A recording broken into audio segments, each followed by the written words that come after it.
What's up? It's Osiris Middle MAGA. Another stream, Spice 73. I'm excited about this one.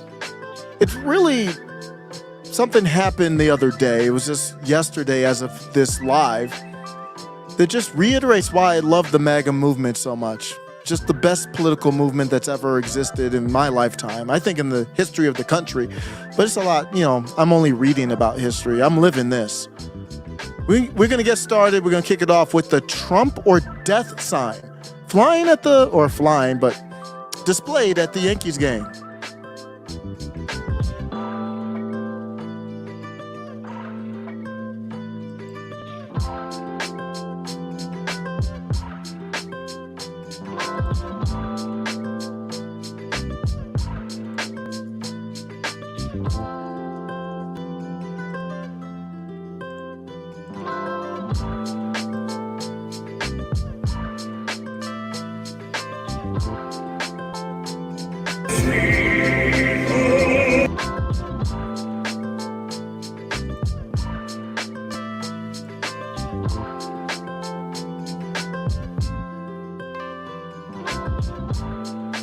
This is what the scene looked like.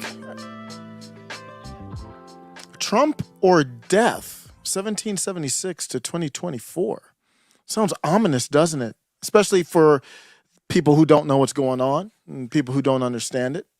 For a lot of the ignoramuses out there, I don't blame you. If you don't understand the MAGA movement, it's 2023. He came down the escalator in, August or something of 2015? If you don't get it by now, then you're never going to get it. I'm not leaving any hope or room for you to get it. You just won't get it. And maybe it's not for you to get. Everything's not for everyone. But you see the sign. If you're watching the video, they're at the, that's not Yankee Stadium. That's at the Yankee, is that Detroit? Because I don't think Yankee has yellow, but I haven't watched baseball in a minute. I've been to the Detroit park, but I think it's Yankees, yeah. So they're at the Yankee Stadium. I have the article. I have the bullet points here, so I'll give the details. TrumpSwag.com. What a slogan. An excellent slogan. Much respect for that. I'm going to unpack it because it's a very deep slogan, I think, at least for me. I can't speak for the creator of it. I'm going to mention the name of the person here who I think is behind it from the articles. I've summarized 3 articles together, but I can let you know what it means to me. I can't speak for anybody else, but it's deep. That sign is deep, and it's a peaceful sign. You might wonder, how is it death? How is death peaceful? And I'll let you know. There's people who don't understand it. And you see that in the response to it, the reaction to it. What a brilliant slogan. What I like about the slogan is it balances the line perfectly because I'm very big. I don't want to cross the line. I know things will happen, and maybe I have crossed the line before, but I don't want to. I want to live in this peaceful response to the madness that's going on in our world, in our country, and make sure that I never cross the line. I don't think I've ever crossed the line from peace, but, maybe making fun of somebody or something like that, but never crossing the line, but letting people know it's not a joke out here. So you have MAGA, which is one of the greatest slogans ever. Black Lives Matter, as evil as the slogan is and manipulative as it is, it's one of the greatest slogans ever. Just do it from Nike, like that realm, even better than that. MAGA and Black Lives Matter are better than just do it, but from Nike. And this slogan here, Trump or death, 1776 to 2024, I think it's up there with those two. That's how good of a slogan I think it is. Somebody replied, this guy on X says, Trump or death? Are they planning a mass Kool-Aid party when he loses? So they think this is a joke, I guess, or they think it's like, oh, you're in a cult and you're going to drink the Kool-Aid and like Jim Jones and you're going to off yourself. Yay. Trump or death, your terms are unacceptable. And I agree with my friend. So they take around, I mean, a lot of libertarians, I think, use that term, but a lot of people I use it a lot. I love that. Like, when people say something that they think is off-putting, and then I say your terms are acceptable, I love that. But so they try to use your terms are unacceptable. That's doesn't land the same way. They just can't get the memes right. They suck at memeing. It's kind of funny to watch. Sunday Divine says, I don't care what you say. The only difference between Jim Jones and Donald Trump is that Trump would have charged for the Kool-Aid. So I've criticized MAGA most recently for not going harder at Trump.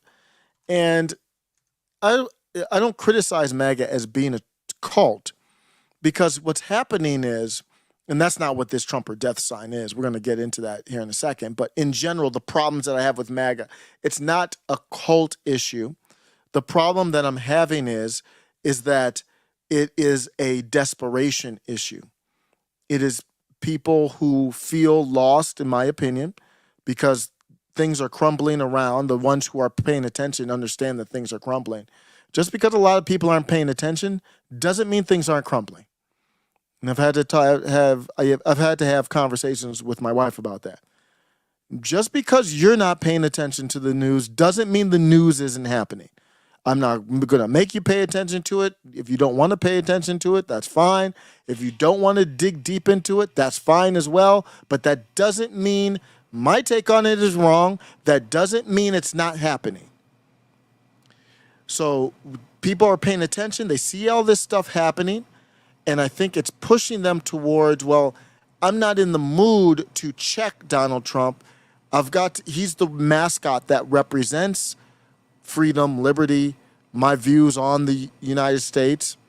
So I'm running to him to defend him more than checking him. And I think that there's never a time where you don't check somebody. If you're in a populist movement, they've got to get checked to make sure they're in line. Yesterday, we spent a lot of time, me, Ray Studios, friend of show, of course, talking about who is a controlled op or not. And I say one of the best ways to find out is I like populists. So if you will give a demand of somebody like Donald Trump, that will let you know if he will listen. And that's all that matters. We know Nancy Pelosi, she gives orders. She does not listen to a populist. She's a populist. So she's not populist. So if you think Trump is populist, you've got to check him. But that's different than what these asshats are saying. No Spoon Podcast. Jay, what's up? Long time no see. I got to hit you up, man. I've been working, scrambling, but he had a funny reply on one of my X posts later. But check out No Spoon Podcast. I saw you did that live. I saw one live with you in Broken Traditions. I don't know if you did another one. I haven't seen another one yet. But that's some good stuff, man. No Spoon Podcast. Follow this, Che, friend of the show. And so here's what they sound like. These are those leftists in action.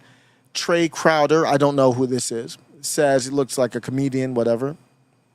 Liberal redneck is his. That's a nice little, Steve. You're a liberal redneck, not a conservative redneck. Okay, you got my attention. What's your take on Trump or death, Trey Crowder? I just saw that the MAGA crowd's got a new slogan. I guess it's Trump or death. They're hanging Trump or death banners all over baseball games and stuff like that. And I saw that and I was like, oh, that's not culty at all. And how they're like, yeah, well, listen, just because we've entered into a ritual suicide agreement on behalf of the autocrat we've deified, that doesn't make us a cult. It's like, okay, you guys are literally saying if he doesn't win, you're going to kill yourselves? Because if so, oh, no, please, no.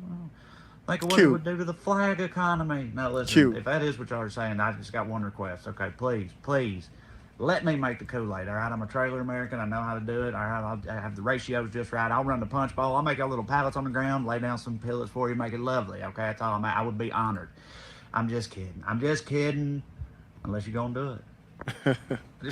He's just. I take it as he's just kidding, so I'm not taking it any serious than that. He's saying, "I'll make the Kool-Aid for you." Wow, cute, cute. He's like, "Hey, you guys are gonna drink the Kool-Aid?" He's like, oh, he's like, "Oh no." They're misreading the sign, or I don't know if they're doing it on purpose or not. If it's a straw man, or I don't know. They always make up stuff, so I don't know if they're stupid or disingenuous, or I don't know. But he's taking the Trump or death to mean you are all. If he doesn't win, you're gonna off yourself. He's like, oh no, MAGA, don't do that. Pretty, pretty savage. Yeah, things have gotten heated up, haven't they, Jordan Lott? Good to see you. Thanks for stopping by. As usual, friend of the show, Jordan Lott says, yo, brother, what's up? A Dave freaking Smith Libertarian Party like a wild animal, the real party animal. Let's go. Jordan Lott always comes in hot, getting me hyped. So that's the reaction of the sign. And I like when MAGA takes it and then just, here's what the memesters did with it. Just a simple Iron Man reference. Trump or death.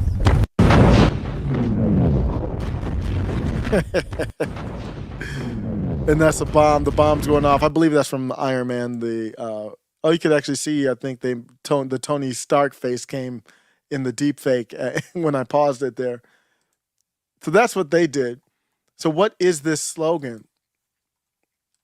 Well, let's take a look and see what happened here so I can actually give some details here about it. But the big thing was just the sign, and sporting events now have become battlegrounds. Everything's a battleground for the civil war that we're in right now. Yankees game incident with the Trump flag. During the game against the Detroit Tigers, a large Trump or death flag was unveiled during the rendition of God Bless America. Perfect timing. They got that timing down pat. They were I think that obviously they were waiting and ready to do it. The flag was displayed from the mezzanine overshadowing the other signs in the stadium. Individual behind the act, Dion Cini, if I am pronouncing that correctly, from trumpswag.com. Again, that's trumpswag.com. Known as a professional provocateur, took responsibility for the act. Cini has been banned from various places. I want to go on a side mission and figure out why was Cini banned from these places. Cini has been banned from various places, including Disney World and Major League Baseball. So is he already banned from that before, or did that happen after? It sounds like it was before. I'm going to ask ChatGPT, tell me about this. Tell me about these details. I'll see if that's worth taking a little side mission on. If you already know, put it in the chat. Historical context. This isn't the first pro-Trump display. I would say Trump or death is pretty pro-Trump. I would say it's a pretty strong pro-Trump statement. At the Yankee Stadium in 2021, so obviously it was at the Yankee Stadium. When did they do the yellow? Was that the lights? I didn't recognize it because I saw yellow. I thought those were the yellow seats or something like that. In 2021, fans were ejected. I remember that, for hanging a Trump won banner from the same location. Implications. Such incidents, I like this part here, this is very true, highlight the intersection of sports and politics in America, with sporting events being platforms for political statements. If you're going to take a knee before the anthem, which I don't think anybody's doing anymore, but that was a thing, people are going to make some other statements as well. The fervor surrounding political figures like Trump continues to shape public discourse, even in unexpected venues like a baseball game. I don't know how unexpected it is. I think it was more unexpected because of what the sign said, the slogan. That slogan's been out for a while, but I think I had heard of it a while back, but I didn't really think of it until this incident. The act underscores the deep political divisions within the U.S., with some viewing it as loyalty and others a sign of profound polarization. I am pro-polarization. If you do not view the Declaration of Independence and Western culture and the Constitution closely enough aligned with where I am pro-polarizing. I'm pro, you stay over there and I'll stay over here, and we both do what we do. It's out of respect and not out of disrespect. So I'm not for unity. Vivek, I think his name should rhyme with cake, is what I'm hearing. So it sounds like Tim Pool has been saying that. Tim Pool had him on a while back and said everybody's mispronouncing his name. It should rhyme with cake, I think. And I'm late to the party. So Vivek is still about that message. I'm running for president because I think we just need an overarching mission to bring us together. And Vivek, you sound cute. You sound like a puppy rolling around in the grass that's oblivious to everything that's going on. Not that he is, but on that take he is. There's no, I don't want unity. What would I want unity for with somebody who is yeeting the teats? What kind of unity would I want with that? Moving along, the miscellaneous part of this is the flag features the year 1776, which does matter a lot, and 2024, which so the 1776 to me lines up with my interpretation of the flag, but maybe they had other interpretations. I can only give you my interpretation and why I love the slogan. I wouldn't fly the flag myself because, and maybe I could throw this out to people. Am I being a phony or fake here? I separate, I don't think I am, but I just want to throw that out. I separate MAGA, MAGA, Make America Great Again, the people, the slogan, that movement that will go on long after Trump. I separate that from Trump. So, and I'm not against Trump, obviously, but I'm not voting for Trump. So I like the slogan a lot. I wish Trump lived up to that. And I would be all for flying the flag and slogan 100%. But I don't think he's not living up to that mantra of what that slogan means. In my opinion, this comes from the famous saying, "Give me liberty or give me death." That's where it comes from to me. And this is the origins of this slogan come from Patrick Henry. And who is Patrick Henry? American attorney, planner, politician, and orator. Very well known as an orator. Che from No Spoon Podcast says there is no reconciling with these people. I'm done with the reconciling. Che and I haven't talked for a minute. It's funny because the first time that me and Che talked, I'm probably even different from that time. So much less 3 years, 2 years, 5 years where I'm at. And, I was talking about MAGA communism because I like the slogan of like bringing people together. And I think the people that like the slogan, they're already together. And people who don't, they're not there. Like Che said, there's no reconciling with these people. And there's no forcing it together. It's going to happen naturally or it's not. So I'm not here to push any type of reconciling. I had Jessica May. There's people who I deem on the left who listen to this channel, respect. One of my favorite moments I've ever had on this channel was when Jessica May, a person on the left who I think formerly a Bernie person, likes Jimmy Dore, likes Cornel West, came on the channel. And I think we were talking about like one of the Trump, there's so many I can't even keep track. One of the times they arrested Donald Trump, and I believe that's what the topic was. And she came on and was like, "Hey, I feel what you guys are feeling and all that. I'm with you guys," or something to that effect. And I was like, damn, that was dope. It will happen naturally. People will either come in or they won't. Metalopoly, what's up? Coming through. We've got Metalopoly GB. What's up? We got people coming in now. We're getting into this slogan, Trump or Death, and I'm at the point now, if you're just coming in, to the point where I'm talking about where this comes from. Patrick Henry, best known for his, just to understand where I got this from, this is searched through ChatGPT. I tell it to summarize these things for me, and I tweak it, and then it comes up with this. So it's basically using it as a great Google type of thing. And so the slogan came from, it's best known from his declaration to the Second Virginia Convention in 1775, "Give me liberty or give me death," which is credited with having swung the balance in convincing the convention to pass a resolution delivering Virginian troops for the Revolutionary War. There wasn't X back then. It wasn't social media back then. There weren't computers back then. So the orators had, that was it. That was it. The town square. That's where the town square came from. They literally went to, you go to any of these historic cities or even cities that are like set up to be like historic cities with the main street. And where do you go? Right in the middle. Even college campuses are set up like that. Most of them. Where do you go? Right in the middle. And that's the middle of the town square. And then that's where the slogan said, well, get up on your soapbox. I get on my soapbox every day now with this channel. You get your soapbox, you put it in the middle of the town square, you get up on it and you say, give me liberty or give me death.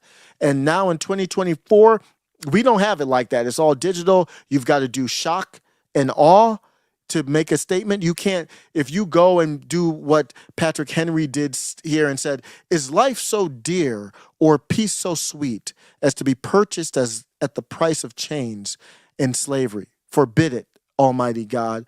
I know not what course others may take, but as for me, give me liberty or give me death. Nobody's going to hear you. You can go to the town square now and you'll have a couple people walking by looking like this dude right here is crazy.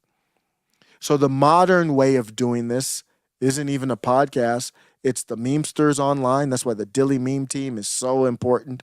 They're the Patrick Henrys of our time. That's not hyperbole. I'm not saying that to exaggerate. C3P meme, Lauren Eve, Ramble Rants, the whole Dilly team, they are the best ones out there to me. And then there's a bunch of other people doing their thing too. They are the revolutionary. They're the revolutionists right now. They're the Patrick Henrys. They're the Thomas Jeffersons. They're the James Madisons. I hesitate to say whether I want to bring, I'm almost like cutting Alexander Hamilton all the way out, but that's not fair because some of the other ones were just like him too. But they are the revolution. They're the revolutionists. The historic context here, I'm going to jump into the chat, see what's going on. But I want to get a historic, so we talked about the Second Virginia Convention. What was this about here? What was going on? And then I'll take a look at the chat. So I said break this down for the First and Second Virginia Conventions, break it down into where, why, who, what, when. So the first Virginia Convention was 1774. This was not the one where give me liberty or give me death was stated, but I just want to go back, like, what was the first one again? I forgot. The first Virginia Convention was held in Williamsburg, Virginia. Why? The convention was convened in response to the British Parliament's passage of the Intolerable Acts, which were punitive measures against Massachusetts for the Boston Tea Party. The colonies saw these acts as a violation of their rights and sought to address the situation collectively. Who? It was attended by representatives from all the counties of Virginia, notable attendees: George Washington, Patrick Henry, Peyton Randolph. Man, how much money would you give to go back in a time machine and not disturb the past and just to watch this? Like that, how crazy would that be? The delegates discussed and debated the best course of action. See, we don't have that now. We don't, the Proud Boys and whatever got hemmed up with some of the Proud Boys. And I'm looking through some of the documents. It's so much to unfold, but I'm looking through some of the documents and searching through it. Do you know that they acknowledged, a lot of you might have who have followed it more closely than me, they acknowledged in court that they were so disorganized, they were texting each other like, where are you going to be at? What you going to do? When are we going to go here? It wasn't even, not that they were ever close to any type of, well, I have to look and see what the exact charges were, I forget. But any type of seditious, treason or insurrection, we know that we're never close to that. And Enrique wasn't even there. But when you look at it and you see it and you're like, they didn't even know what they were doing. They were like a bunch of frat bras. And you look at what they did back then, 1774, they're like, let's get the head honchos together. Let's get George Washington, Patrick Henry, and Peyton Randolph together. And let's figure this out. Let's brainstorm. What is the response? So if I said, let's go back to the past and see what they were doing, What if you could have them resurrected, come to the present, and see what we're not doing? They would rip us a new asshole. And they would do it in that elegant speech that we've gotten so far away from. I've actually tried to get I did a whole thread where I said, ChatGPT, do this thread in the language of the Declaration of Independence because it's so cool. It's like very dignified and very serious. I read that on a previous live. What would they say if they were alive, resurrected, looking at us right now? They would be like, oh my gosh, what is going on? Who's doing what? Like, where's the convention? What's Greg Abbott doing? Could you imagine the look on George Washington's face if you told him, and he came in, he's like, who's the governor of Texas? You know, what's Texas? Oh, okay, who's the governor of Texas? Oh, his name's Greg Abbott. What's he doing? He's passing a bill to protect the right for people to have nappy hair. They'd be like, what the hell? Could you imagine if they came back right now, the founding fathers, flaws and all, they're not perfect. Nobody's perfect, but obviously we're not perfect. And they came back and they said, what's going on in New York? You caught them up on the history of what happened after, this is 1774, before like things even really popped off in the revolution. And then you fast forward through the Civil War and all that, and you tell them, hey, this is where we are now. Fast forward through all that. You're first president, Mr. Washington. Now we're on to Trump now. At least he was 45, trying to be 47. And then they ask, okay, what's going on in New York? And you show them this video. This is the mayor of New York, sir. Hopefully this isn't too much of a shock to your system, but this is what's happening. Support. And let me tell you something, New Yorkers. Never in my life have I had a problem that I did not see an ending to. I don't see an ending to this. I don't see an ending to this. This issue will destroy New York City. Destroy New York City. We're getting 10,000 migrants a month. Damn. One time we were just getting Venezuela. Now we're getting Ecuador. Now we're getting Russian speaking coming through Mexico. Now we're getting Western Africa. Now we're getting people from all over the globe have made their minds up that they're going to come through the southern part of the border and come into New York City. And everyone is saying it's New York City's problem. Every community in this city is going to be impacted. We had a $12 billion deficit that we're going to have to cut. Every service in this city is going to be impacted. All of us. And so I say to you, as I turn it over to you, this is some of the most educated, some of the most knowledgeable, probably more of my commissioners and deputy commissioners and chiefs live in this community. So as you ask me a question about migrants, tell me what role you played. How many of you organized to stop what they're doing to us? How many of you were part of the movement to say, we're seeing what this mayor is trying to do and they're destroying New York City? It's going to come to your neighborhoods. All of us are going to be impacted by this. I said it last year when we had 15,000. I'm telling you now with 110,000. The city we knew we're about to lose. And we're all in this together. All of us. Staten Island is saying, send them out to Manhattan. Manhattan is saying, send them out to Queens. Queens is saying, send them out to Brooklyn. No. It's not the game we can play. Ain't nowhere for them to go. At some point, you have nowhere to put them. So George Washington, to my knowledge, actually was pretty progressive when it came to immigration. But the one thing that they put their foot down on is when you came, you had to assimilate. That you have to do that anywhere. Let's not look at that term and that word like it's a bad thing. That's why they're very big on this replacement theory, like going after it, like making it sound like it's a bad thing. No, it's not a bad thing. You can't just run up in China with 10,000 people per month in Shanghai. What do you think they're going to do? That ain't going to fly. It's just not going to work. Now, we can do that in America if we do it in a slow enough manner that you can manage it, make sure who's coming here, they're coming here for the right reasons.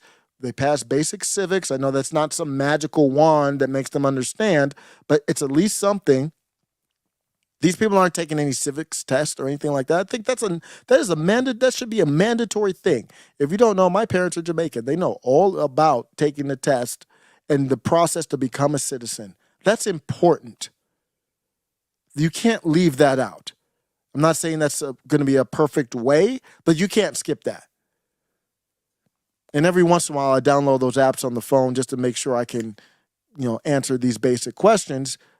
They're great questions to answer. I think it's really good once a month there's an app where it's just like pretty much all text and it says, hey, here's what the citizens test asks for people. GB says the ATF would make them furious for sure. Yeah, look at you have to catch George Washington up to this was Woodrow Wilson. Like this is what he did. And this is what we have now. And this is why we're here now. George Washington, they'd probably be like, you created a monster. Like this is going to take centuries to unravel. But I would like to hear their perspective and speech on this. Metalopoly says, this guy is a typical NIMBY, not in my backyard. They were perfectly fine with illegals flooding Texas, Arizona while they virtue signaled, but now they're getting what they voted for, Crimea River. I agree with Metalopoly. The one part I would add to that is our country doesn't exist in a vacuum, though. So I'm not crying a river for them, but I am crying a river for the country. Like he said there, this borough wanted to send them to that borough and this borough, and Texas might bus some to California or bus them to Michigan or Minnesota or bus some to New York. That means they're in the country. We haven't gotten that divorce yet. If we had secession, we had the divorce, then I really wouldn't care. Because hopefully the USA 1 that I would be in, thank you, Sarah, for giving us the USA 1. The USA 1 that I would be in, hopefully, would not allow this type of ridiculousness. But that's not even a guarantee either. I'm moving back to the discussion. The first convention, they had the head honchos there. We don't do that now. That's another criticism of MAGA. I'm not a great organizer, so I'm not claiming that I'd be the one to do it, but that's separate from am I right or wrong? You have Donald Trump who can pull 10,000 people. He could snap his fingers, announce an event tomorrow and pull 10,000 people. Why don't we have that type of organization separate from the governors? So when you have a governor like Ron DeSantis who thinks all this craziness is happening in the world, I'll just regurgitate woke talking points. I won't do anything. And most of the J6ers were from my state. You barely talk about it other than to criticize Trump for not doing enough. And when he does that, Trump has already thousands of people in Florida that, they kind of look at him as the governor or him as the leader or themselves as the leader. And they tell Ron DeSantis, this ain't it. You're supposed to be one of the strongest governors in Florida. This is a time we need strong governors coming together and meeting. There should be breaking news. Greg Abbott, Kristi Noem. Instead, what did we have? We had Ron DeSantis allegedly. I know I'm going to wake my wife up. She's going to have to put those earplugs in. Instead of meeting with governors to say, what are we doing here? A convention like this. There is nothing stopping governors from doing that at all. Instead of doing this, we had the rumors where Trump lashed out, which I don't blame him, because I think DeSantis met with Brian Kemp. Maybe it was even Youngkin in there. I don't remember the full details. Someone in the chat help me out if you remember that. You know what I'm talking about when Trump went nutso on Truth? That was maybe a couple weeks ago. Time's going by fast. I don't remember. So instead of doing a convention of like, what's our response to this? And again, it's not about Trump. You don't have to support Trump. Even Ron DeSantis could even run for president and still have this position and say what's going to be the response, because obviously they're doing it to Trump. If Ron DeSantis was a real one, which he obviously isn't, if you were a real one, he would be worried about it happening to him too. Does it look like Ron DeSantis is worried about what's happening to Trump happening to him? So these are all red flags that are just meh, meh, meh. I like DeSantis, but these red flags are just glaring. It's like an Amber Alert when your phone goes. It's like, and then every time I hear Ron DeSantis' name, it's going off. So the convention was held from August 1st to August 6th, 1774. Twitter and all these things, X. I like social media, the internet. I think AI is going to be a tool for us to use, but it stopped us from doing this. If we didn't have those tools, we would be doing this. Donald Trump would be able to pull 10,000 people and branched off of those 10,000 people every time he pulls, or whatever it is, 5 to 10,000 people. Carrie Lake's too. You would have Carrie Lake, Trump, putting their resources together and saying, we got to branch this off of, forget about voting. We got to branch this off to organization. So if you organize and you have Trump and Carrie Lake and Alex Jones and people go to Texas and say, forget about Greg Abbott, forget about your mentally broke ass house in Texas that impeached Ken Paxton. Forget about them. What are we going to force them to do? Don't even worry about them. If you want them to do something, what would we force them to do? Then you would have Lieutenant Colonel Allen West probably get involved. Could you imagine that convention? Not TPUSA, which is great, but I'm talking about Charlie Kirk, and you would have, because he's important figure. Charlie Kirk's very important figure. He's got the youth, so you'd have Charlie Kirk, Donald Trump.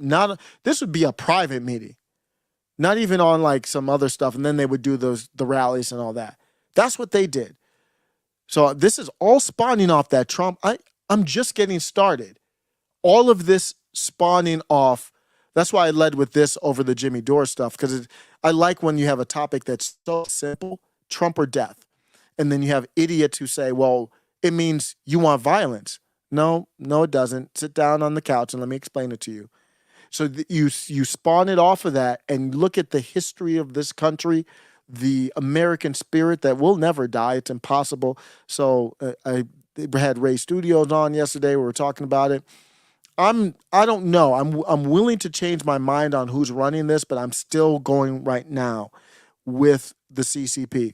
And maybe somebody's controlling the CCP. I just don't have the tangible thing to say that. To me, it looks like the CCP is running it. I don't know. Maybe I'm wrong there, but let's just go with that. So now the CCP, I know that's what they want to do, is they want to take a stranglehold on the American spirit that's not on any piece of paper, that's in the chat here, that's with everybody who is rallying online, rallying in person. That is the true American spirit. They want to try to crush that. It's impossible. It will always live on. I just want to let you know that, Winnie the Pooh. And my wife was talking to me because back in the day, I always talked about, man, I love the Chinese culture. I love Chinese culture. I love how they respect their elders. I love how disciplined they are. The art form is beautiful. The music is beautiful. I mean, the way they write is beautiful. I mean, the language is a tonal language. I mean, they basically sing when they talk. There's a lot of beautiful parts of it. And my wife's like, you used to, when we first met, 2012, 2013, 2014, all the way up until 2019, the before times, you always talked about how you would always want to save up and go to China if you could, and now you don't. And I had to tell her, well, not only do I not want to go to China, unless you want me unlived, I can't go to China. It's that simple because of where my position is now. You call that bro over there Winnie the Pooh, you won't be breathing long. That's how they don't play. But I still love their culture, but can't go over there. That's okay. I'd rather stay here. Second Virginia Convention, 1775. The Second Virginia convention took place in St. John's Episcopal Church in Richmond, Virginia. The situation between the colonies and Britain had deteriorated further. The convention was called to discuss Virginia's response to the increasing tensions and the possibility of armed conflict. This is where it's very important to talk about the death part of the Trump or death. It is a defensive stance. It is a libertarian stance, the death part. What they've done with that slogan is replace "Give me liberty" with Trump, because he's the face of the liberty. Whether that's true or not, he's the mascot of it. It is what it is. And he's the face of liberty. And they say, give me him or death. And it's even deeper than that. He's the face of liberty and the fact that many people have corrupted this country to take that away. So he's the face of, that's what the mugshot represents. So they replace that with give me liberty or give me death. So what that means is liberty is peace. So let me give you this math equation with what the Trump means. And everybody in the chat probably already knows. TNT cycles, PDX, thank you, good evening. So what the Trump means is liberty. And what is libertarianism? I'll say it again. Peace is peacefulness. So it is peace, and then I'll get to the death part in a second. Peace, the opportunity for prosperity, no equity, no guarantee of prosperity by stealing from other people. The opportunity for prosperity, and decentralization, meaning federal government has too much power. That's what they're replacing Trump with. Libertarians should be on board. Someone in the chat, I think it was Metalopoly or somebody, or GB said, do you think libertarians are going to vote for Trump? Let me see if I can find that real quick. I saw it in passing. I wish you could search the comments. I can't even find it here, but somebody said, do you think? And that's, Trump is authoritarian. He's not, I would say he's not for liberty. So if you're either for liberty or you're an authoritarian. And so Trump is an authoritarian in a way. So libertarians would be off put by that. But what you got to look at is what he represents to people is liberty. So you got to have a better mascot to take that over. But you see my point. It's peace, prosperity, decentralization, or death. That's what the slogan is. Let me repeat that one more once. For me, the slogan is, because remember, it's Trump or death, give me liberty or death, which liberty stands for peace, prosperity, and decentralization. So how would it sound? How does it hit a little bit different if it's peace, prosperity, and decentralization or death? It hits completely differently, because what that means is you just let me do what I do, you do what you do, and if you invade on me, then I will defend myself. That's what the death part is. It is a self-defense, and that's exactly what they were getting together at the second convention in Virginia. They were saying, what's the response? We're trying our best not to have hands free, because when hands are free, nobody wins, people die. They did not want that. But at the same time, if somebody's going to put their arms figuratively around your neck with taxes and don't give you representation, then you leave me no choice but to defend myself. That's what that is. In the second convention, we saw the participation of prominent Virginians like Thomas Jefferson, George Washington, again, Richard Henry Lee. However, we get to the slogan. It was Patrick Henry, among all those greats, who stole the show with his impassioned speech. You see the founding fathers, how every person was like Voltron. They were a piece on the bigger movement. Thomas Jefferson had his piece. Even though I go against Alexander Hamilton a lot, Alexander Hamilton had his piece. James Madison had his piece. George Washington had his piece. Ben Franklin had his piece. Patrick Henry was more of a talker, eloquent speaker. The most memorable moment was when he said, give me liberty or give me death in the speech. So that's the context of the convention. So when you break down the Trump or death slogan, you can't break it down without going into all those different details of it. And man, MAGA, if you don't get it, you see the beauty of that slogan, the power of that slogan. It represents courage. To do that slogan, that's a courageous act. I have a lot of respect for courage right now. Even if I disagree with you, I have a lot of respect if you've got courage in your heart. It's a balanced statement, like I said, that doesn't cross the line because it is not a violent statement. It is a peaceful statement. It is a call for peace, and the death part is to say this is a serious call for peace. It's not a joke, and I love MAGA. That's my thoughts on the Trump or death sign. GB, you out? Take care, man. Yeah, I got to get up right now it's midnight Mountain, and the latest I can get up is 6:30. I've been struggling with working out though, so I got to figure out something. I might have to just go with less sleep, and maybe I'm using it as an excuse. But GB, get some sleep, man. You can always catch the show on replay. Appreciate you. Yeah, it's not as fun without the chat, but you can still catch it.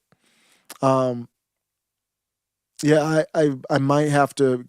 I get inspiration from people like Elon Musk, even though I obviously have problems with him right now.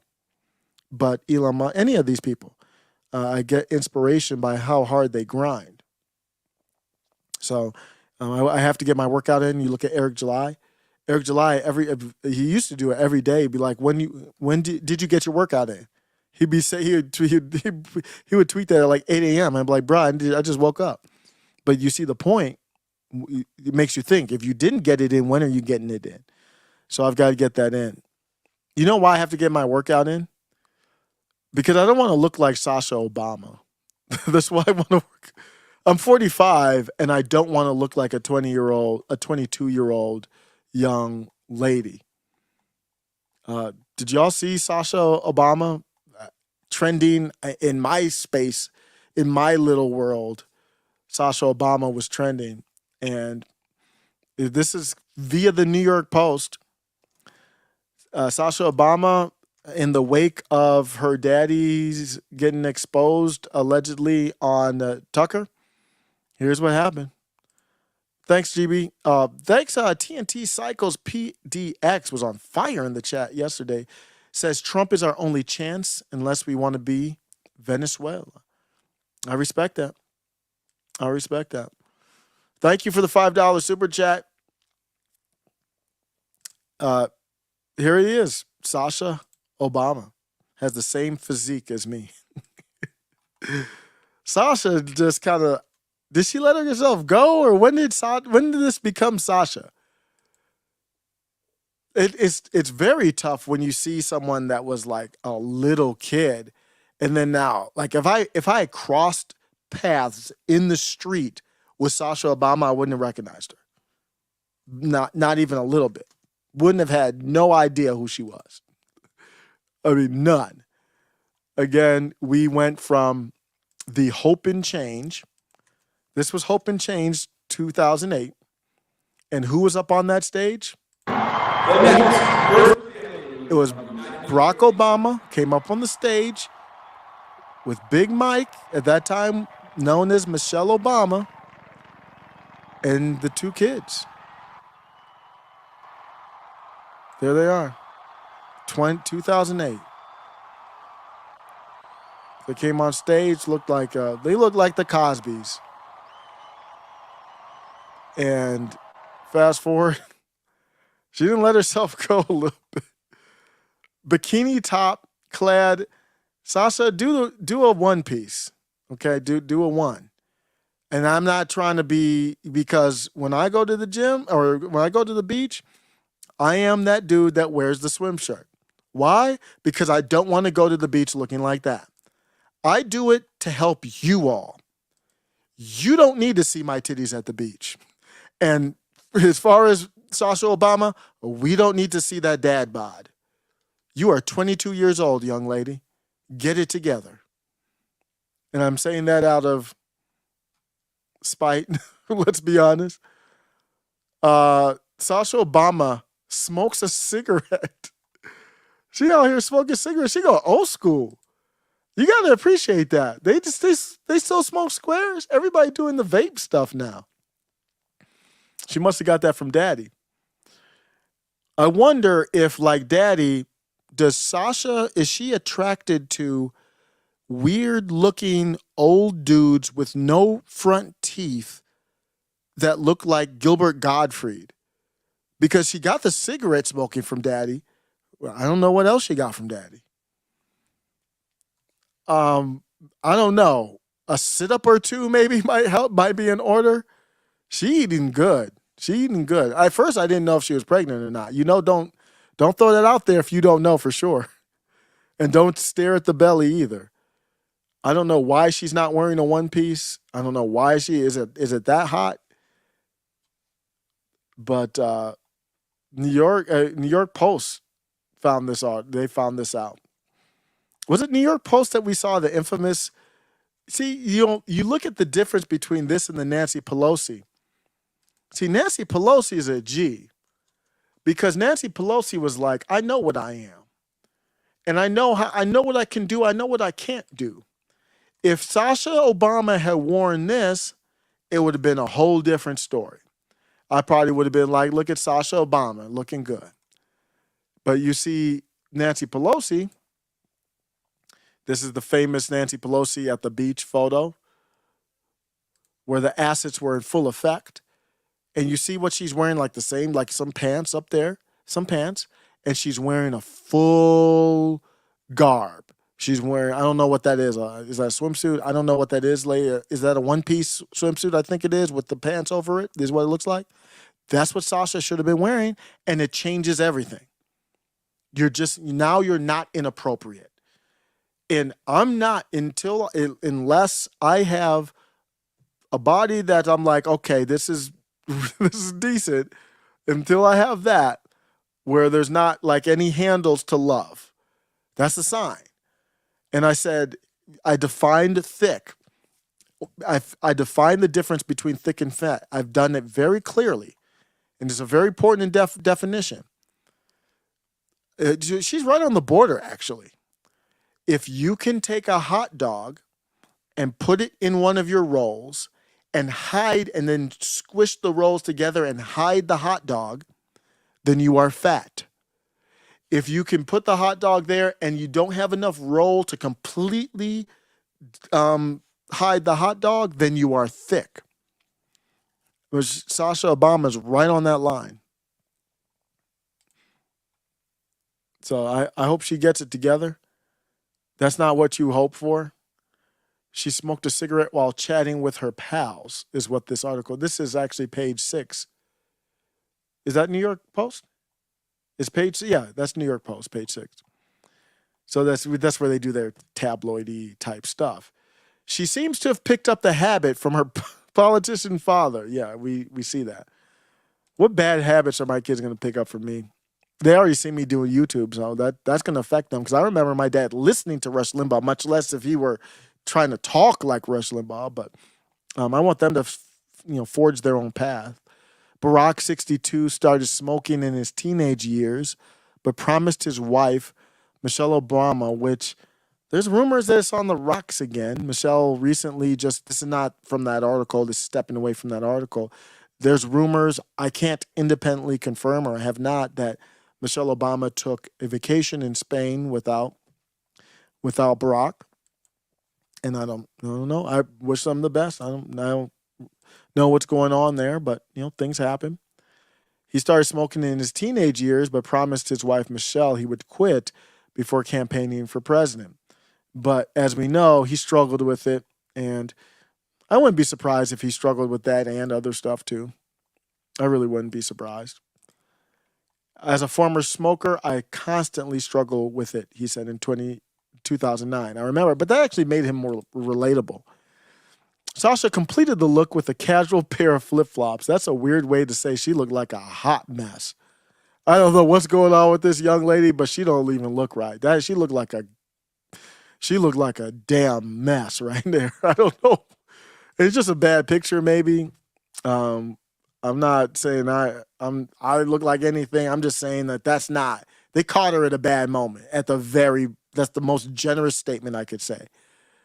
She's trying to cover up her assets in that one. She's been living in Los Angeles since graduating from the University of Southern California. So she went to USC. I didn't remember that. And she's already graduated. Wow, I'm old. In his 2020 memoir, A Promised Land, I have not read that, he credited his eldest daughter, Malia, now 25, and Sasha's 22, with helping him quit. Barack wrote that seeing her frown when she smelled it in his breath made him determined to stop. Yeah, the cigarette smoking is so foul. I remember I never smoked cigarettes, but going to shows back in the day, they would smoke, and I would come home smelling like I smoked it. I remember in high school one time, my parents were like, "Were you smoking?" Because I was like, "Nah, I didn't even touch that stuff. It's just that everybody else is smoking." It's just foul to me. Michelle, 59, recently revealed that Sasha and Malia have been living in Los Angeles after graduating from USC and Harvard University, respectively. The thing that I love the most is that those two girls are each other's best friends.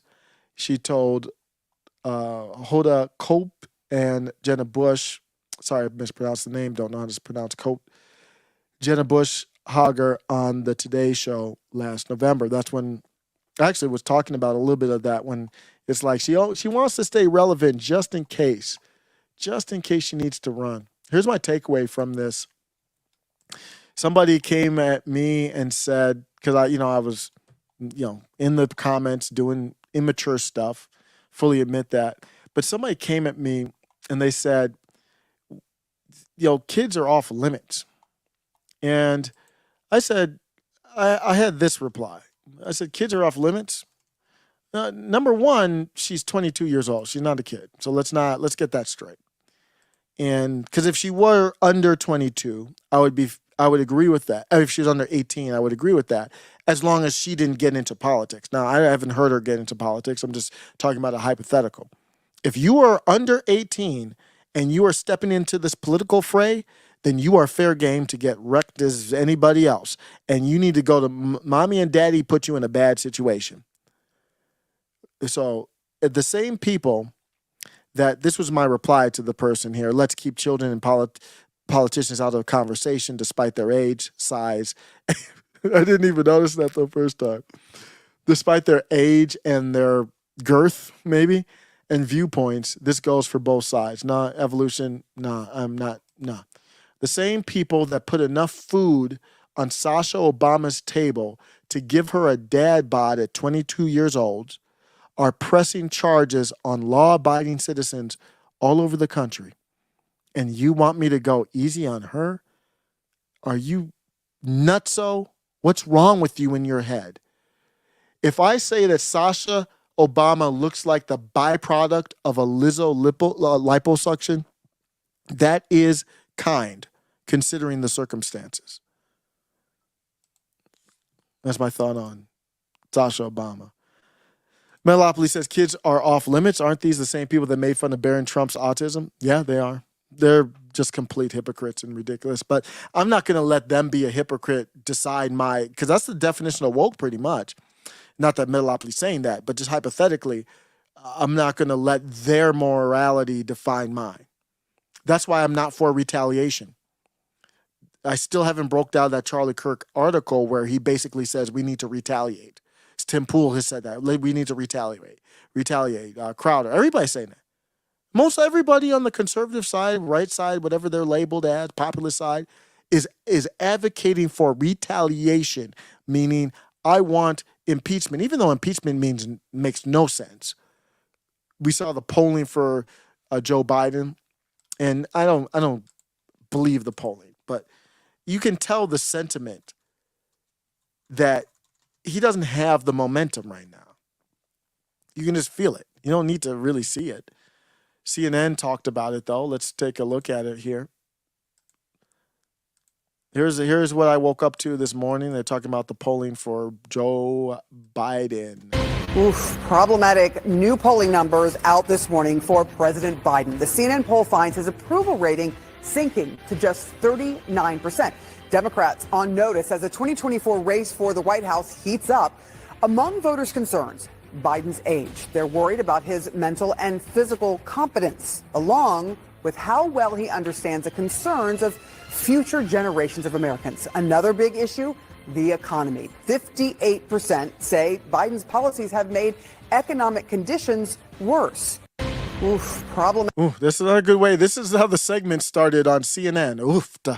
I used to live in Minnesota. Oof, duh. Oof, problematic. Oof. Oof, this is getting ugly. Ugh. Oof, problematic. Ugh.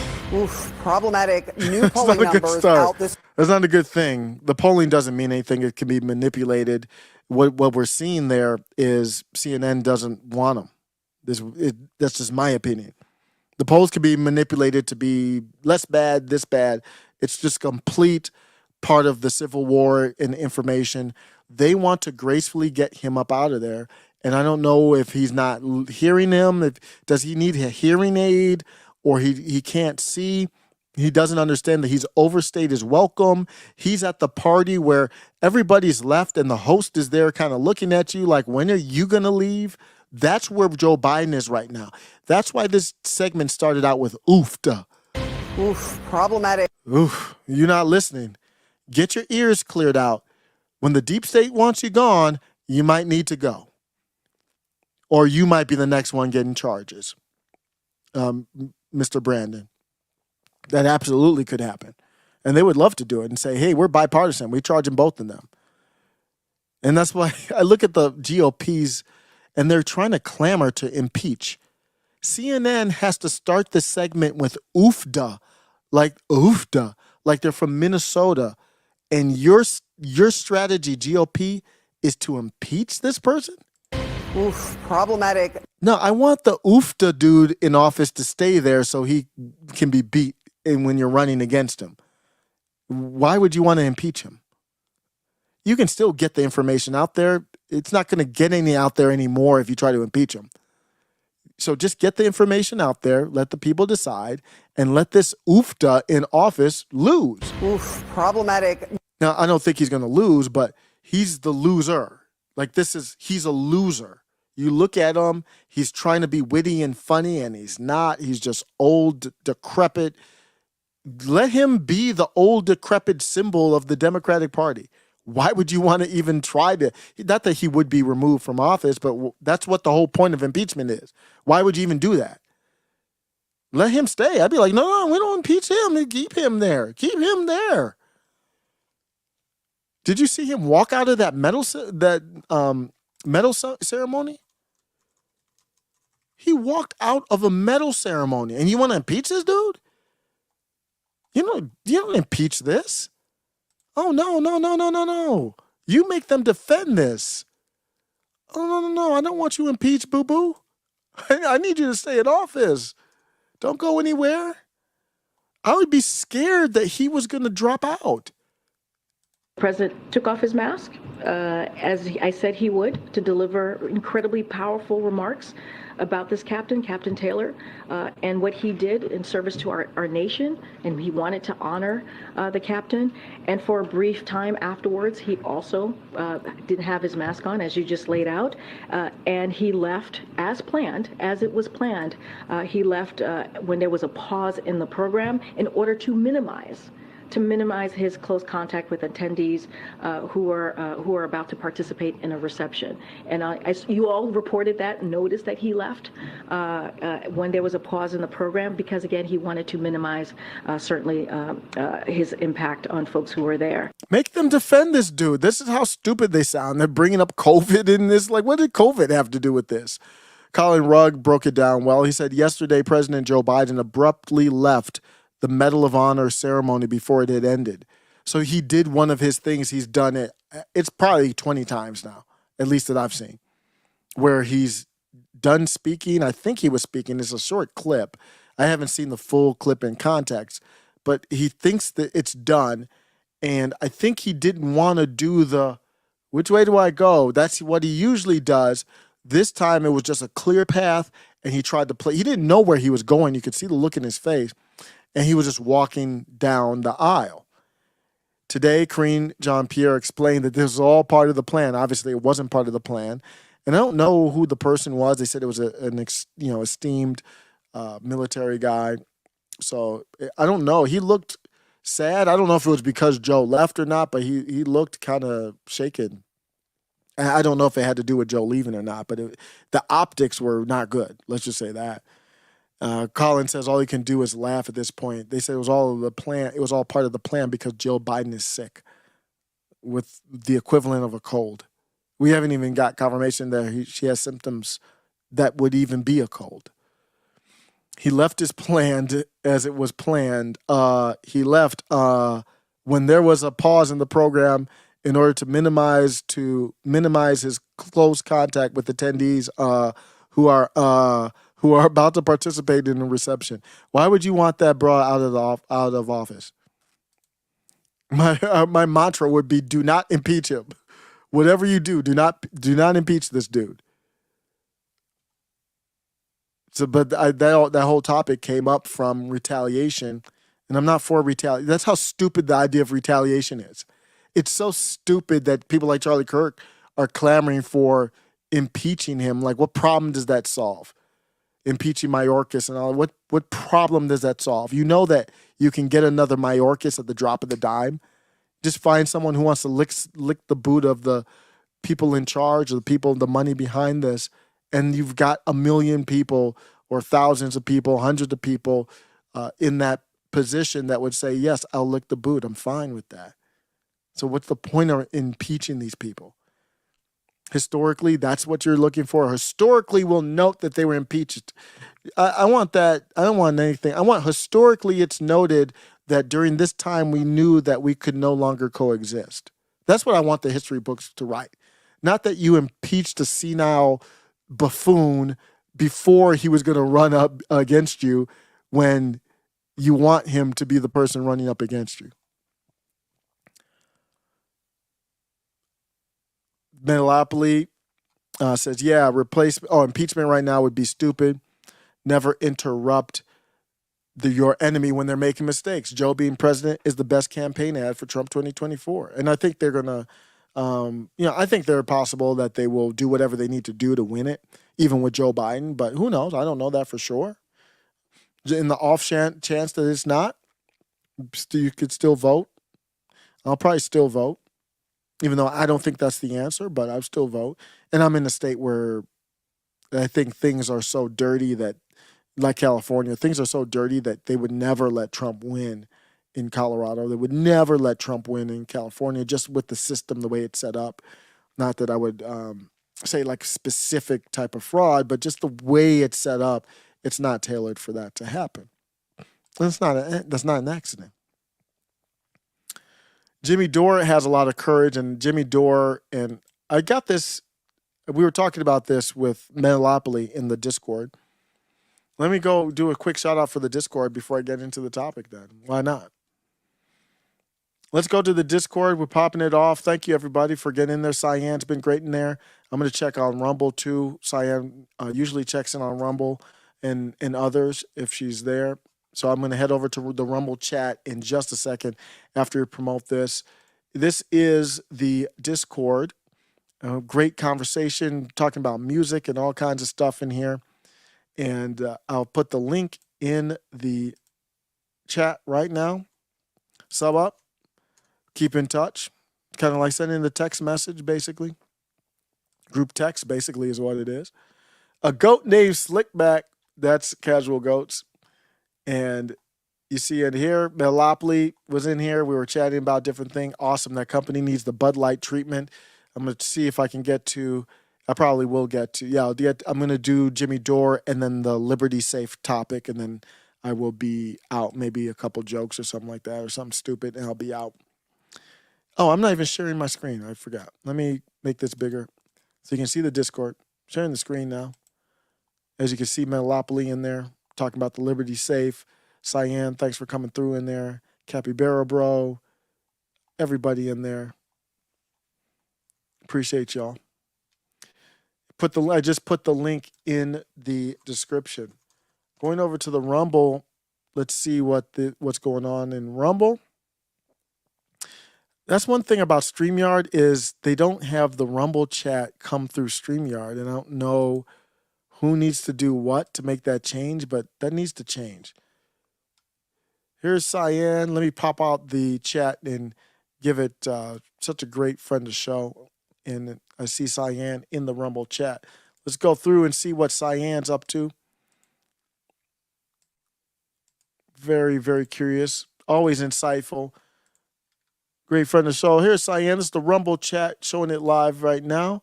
Koala Bear, thanks for stopping by through. Koala Bear says, when America was on the path to be great again. Let's see here.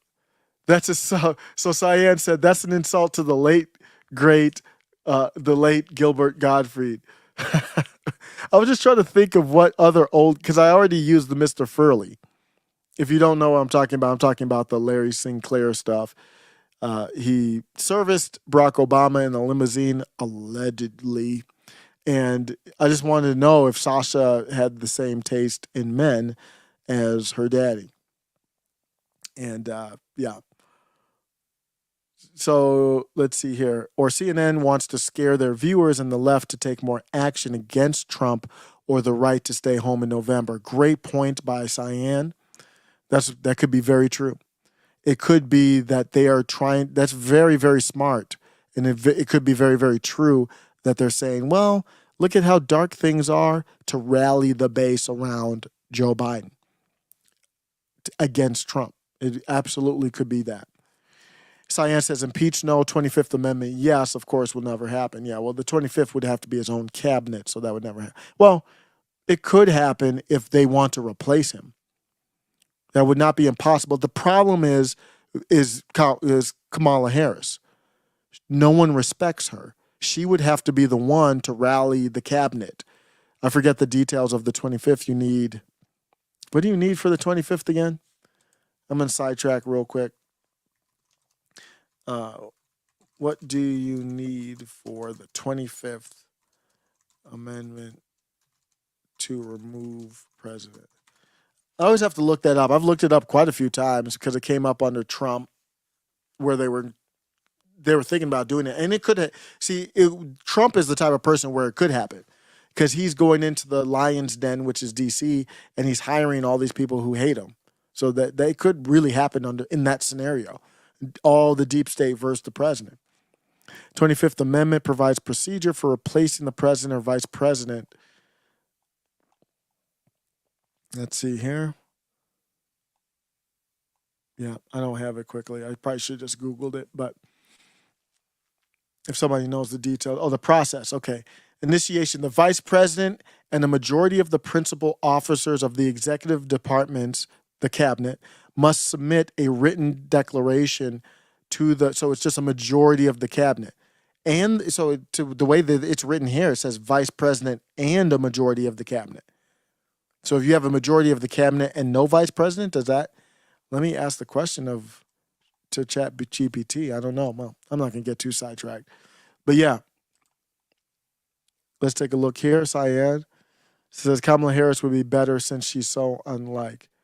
Oh, better than Biden. Oh, you could make that case. You could make the case that let's impeach Joe and then have Kamala in there. I think that would be a dangerous one because I think you could rally around the black, because they're very big into the black identity. I don't know why they think she's black, but however they define black, she's Indian and Jamaican, I guess. I don't know how that works. Like, she's not black. I don't know. But they would rally around it. They consider her the first black, so you could have her as the first black woman president. There doesn't need to be any substance beyond that. And that's the problem I think they're having with replacing Joe. Who are you going to replace Joe with? Is Michelle having marital problems with Barack?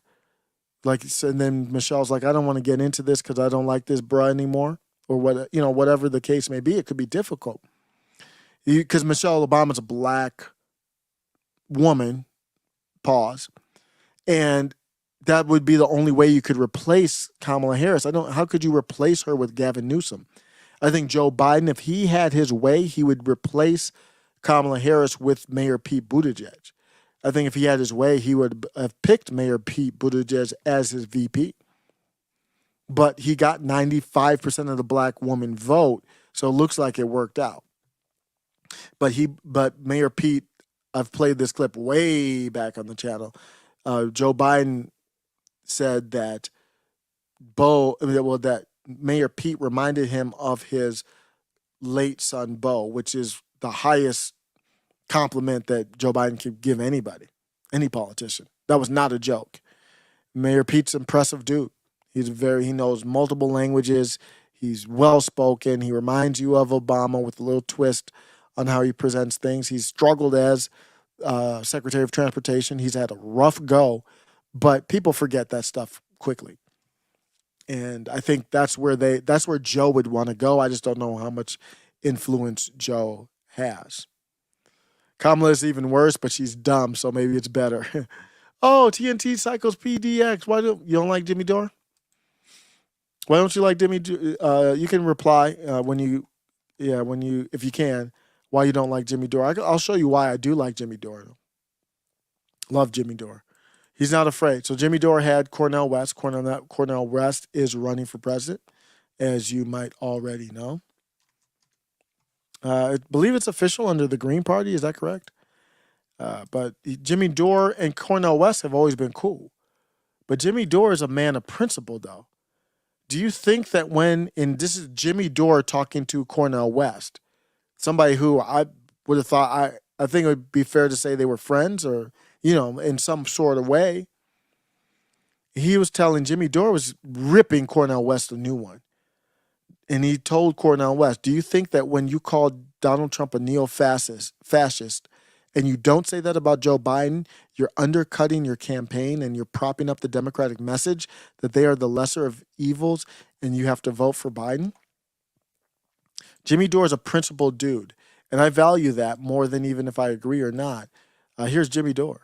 That when you do that, you sound a little bit like Joe Biden, and what you're doing is you're giving a pass to Bernie Sanders and anybody else for voting lesser of two evils. So you're endorsing the Democrats' message in their campaign. And so now people can dismiss your candidacy and say, well, we got to worry about the neo-fascism of Trump, as if Joe Biden isn't worse, which he is. He's a bigger fascist. And he just crushed a union strike on the railroad, which is the definition of fascism. He's now trying to saber rattle with two nuclear powers, nuclear war, nothing more important than that. And what he's doing in Ukraine, you know exactly what he's doing, right? So he's the worst warmonger in the world. 300,000 Ukrainians have already been slaughtered in this proxy war that was provoked by NATO, which you know. So when do you think that when you say that about, when you call Donald Trump a neo-fascist and you don't say that about Joe Biden, what do you say when I tell you that you're undercutting your own campaign and you are propping up the Democratic message, which is that they are the lesser of two evil and you have to vote for Joe Biden so we don't have fascism? By the way, we already have fascism. As we all know, the fascism is the joining of corporate and government to screw the worker. And that's exactly what Joe Biden, the Democrats, and Pete Buttigieg did. And so they will keep doing it, and they're not stopping it. And they're also for censorship, which is the hallmark of fascism. So this idea that Donald Trump is more of a fascist than Joe Biden undermines your own campaign. There's no doubt about that. And so what I would encourage you to stop doing that. What do you say back? Other than that, everything's okay. Jimmy Dore just ripping Dr. Cornel West a new asshole. And Jimmy Dore's doing it because I think he cares. The Cornel West was in Jimmy Dore's new intro. Pretty soon, Jimmy Dore, Orf, you got to do a new one. Orf if you don't know, Matt Orf is a great editor, streamer, commentator. He does the Jimmy Dore intros. The original Jimmy Dore intro is so good. Oh man, it's unbelievable. I've played it multiple times. But then he did another one because he had to take, I think it was because he had to update it, but he had to take Nina Turner out because he was giving Nina Turner props up, or AOC props, or one of them, in the original, and then they kind of fell out. So he had to update it. Then he had Cornel West in the the latest intro, and now he's gonna have to call up Orf like, I need a new intro, bruh. But here's another one. Here's another video of Jimmy Dore just ripping him a new asshole. Joe Biden is responsible for the mass incarceration, not Donald Trump. Who is more responsible for black and brown people being locked up and America being the largest penal colony in the world? Is it Donald Trump or would it be Joe Biden? By the way, this conversation is a loser for your campaign. Sitting here trying to make the argument. It could be a loser for you too, though. Trying to make the argument. You trying to make the case that somehow the Democrats are more fascist than the Republicans. The fascism cuts across the board. But that's not how you say it, though. You say it's only Donald Trump. You don't say it cuts across the board. You call Joe Biden milquetoast, and you call Donald Trump a fascist. So you're not saying Joe Biden is a fascist, really? I said there's fascist dimensions to the Biden project. You're absolutely right. It's like you're campaigning for Joe Biden almost when you're doing this. That's what it sounds like. That's ridiculous. That's ridiculous. But that's what I'm not saying you are doing that. I'm saying that's what it sounds like. What it sounds like to you. That's what it sounds like to you. And you got a right to be wrong. You got a right to be right. It sounds like to you. But it doesn't sound like that to a whole host of others at all, though, brother. Not okay. At all. All right. Again, I'm saying this out of love for you because I do have deep love for you. I have deep respect for you. And we agree on almost everything except the message of your campaign. And look at that. That's what somebody should do, man. He's like, I'm saying this because you're my dude, man. I wanted you to run for president, and this is my feedback. It was Get much better if it was kind of like I had feedback for the Libertarian Party. I have feedback for Maj. I have very harsh feedback for Maj Toure. Not that he cares or knows who I am, but I'm just saying it was the same thing. Like, it wasn't to attack them. I love Mises Caucus. Agree with Maj on a lot of things. But this is not good. This is not acceptable for me. And that's what Jimmy's saying. Like, what is your message here, man? It's like you're trying to do your pretzel kind of, gymnastics to hate Trump more than Biden. And now you lost. What are you about anymore? And here's a little bit more of the reaction from Jimmy on the channel here. Trump and some fun. What I'm showing the you DA is that exactly. So what they're doing, the game now is like they did with Lula, they're doing it right here. Whoever the establishment feels a threat from, they gotta criminalize them. And as soon as Cornel West becomes a threat, they'll criminalize him. They just did it to the stop. The same grand jury that indicted Donald Trump. You're not supposed to prosecute if Dick Cheney and George, do you think that they're prosecuting? Oh, I can't believe he got away with me not asking them this question. Do you think they're prosecuting Donald Trump because he broke the law while George Bush and Dick Cheney walk the earth? Do you know no one gives a shit about the rule of law in the government and the establishment, and that this couldn't be more obvious. He's pretending to not understand the point I'm making. He tried to twist it, and I don't know what the hell he gets out of it. But this relationship's not going to last. It's just my opinion.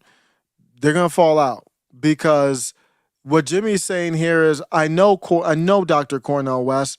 He's a really bright guy. Metalopolis said he was like Al Sharpton, like the professor version of Al Sharpton. Just better presentation, funnier, more charisma.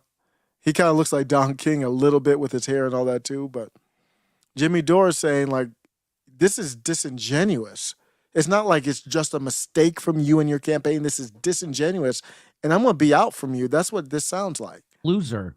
Well, and I would have loved to give him all this advice in private, but his campaign doesn't want anything to do with us. So his campaign, bro, me and you had a connection before.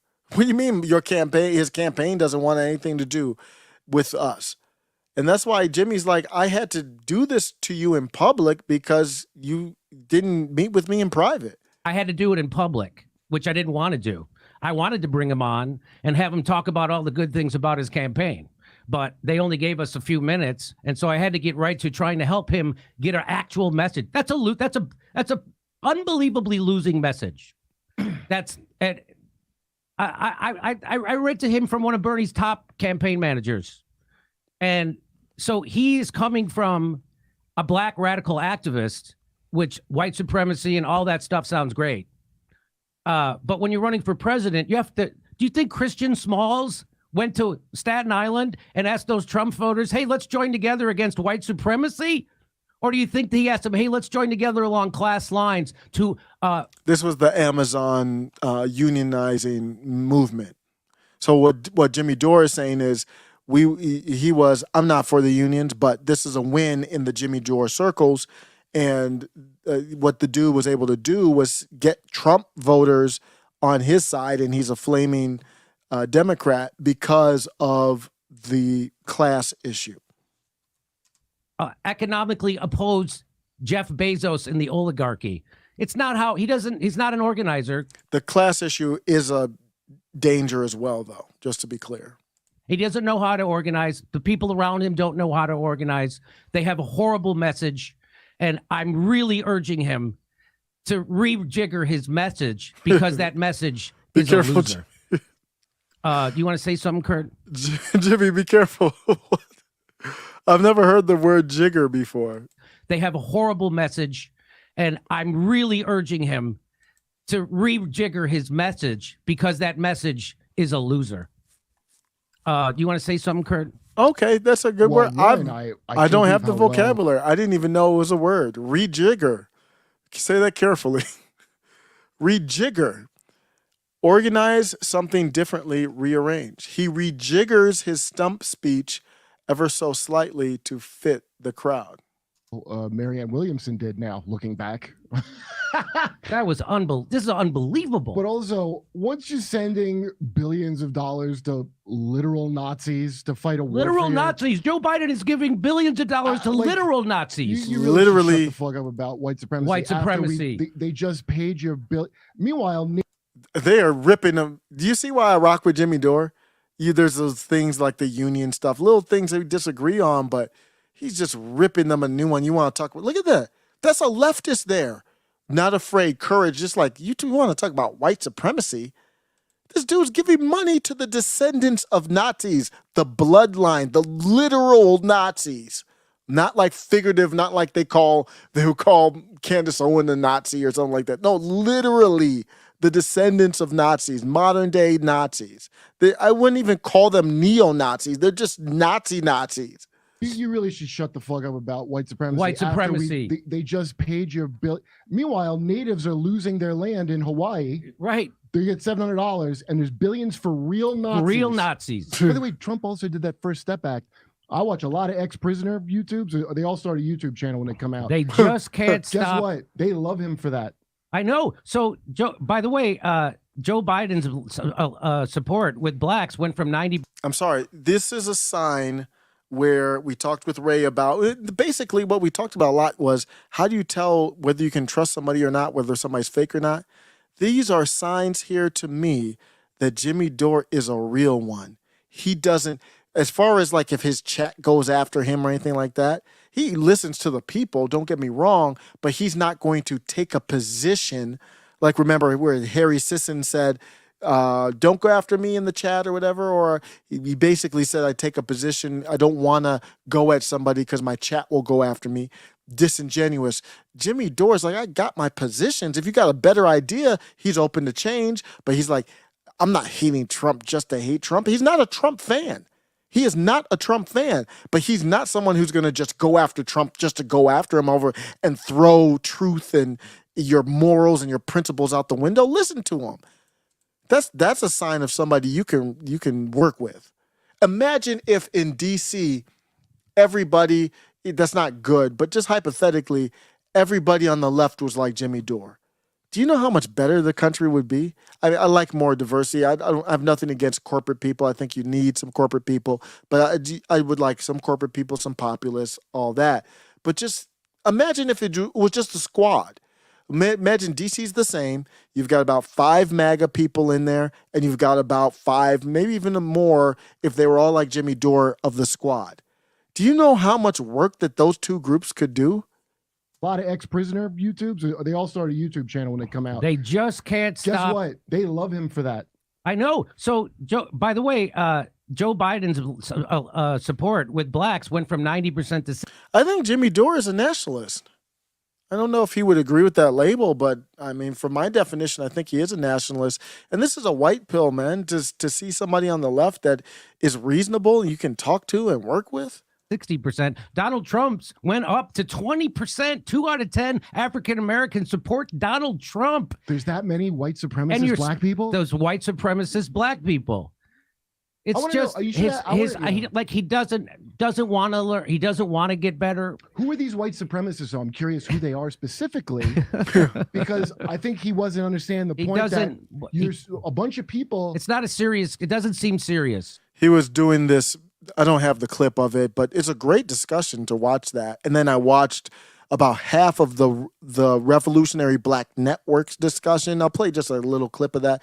They were just outstanding with their coverage of this. This is a big deal here, the Jimmy Dore, Cornel West stuff. It's like that's how you make sure that you've got the right people leading your movement, is even though he's the friend, he's in the movement, he's been on Jimmy's show all the time, they agree on a lot of stuff, there has to be some tension sometimes. And I want it to be. Believe me, nobody wants to see a more serious campaign from Cornel West and the third party than Jimmy Dore. Nobody does.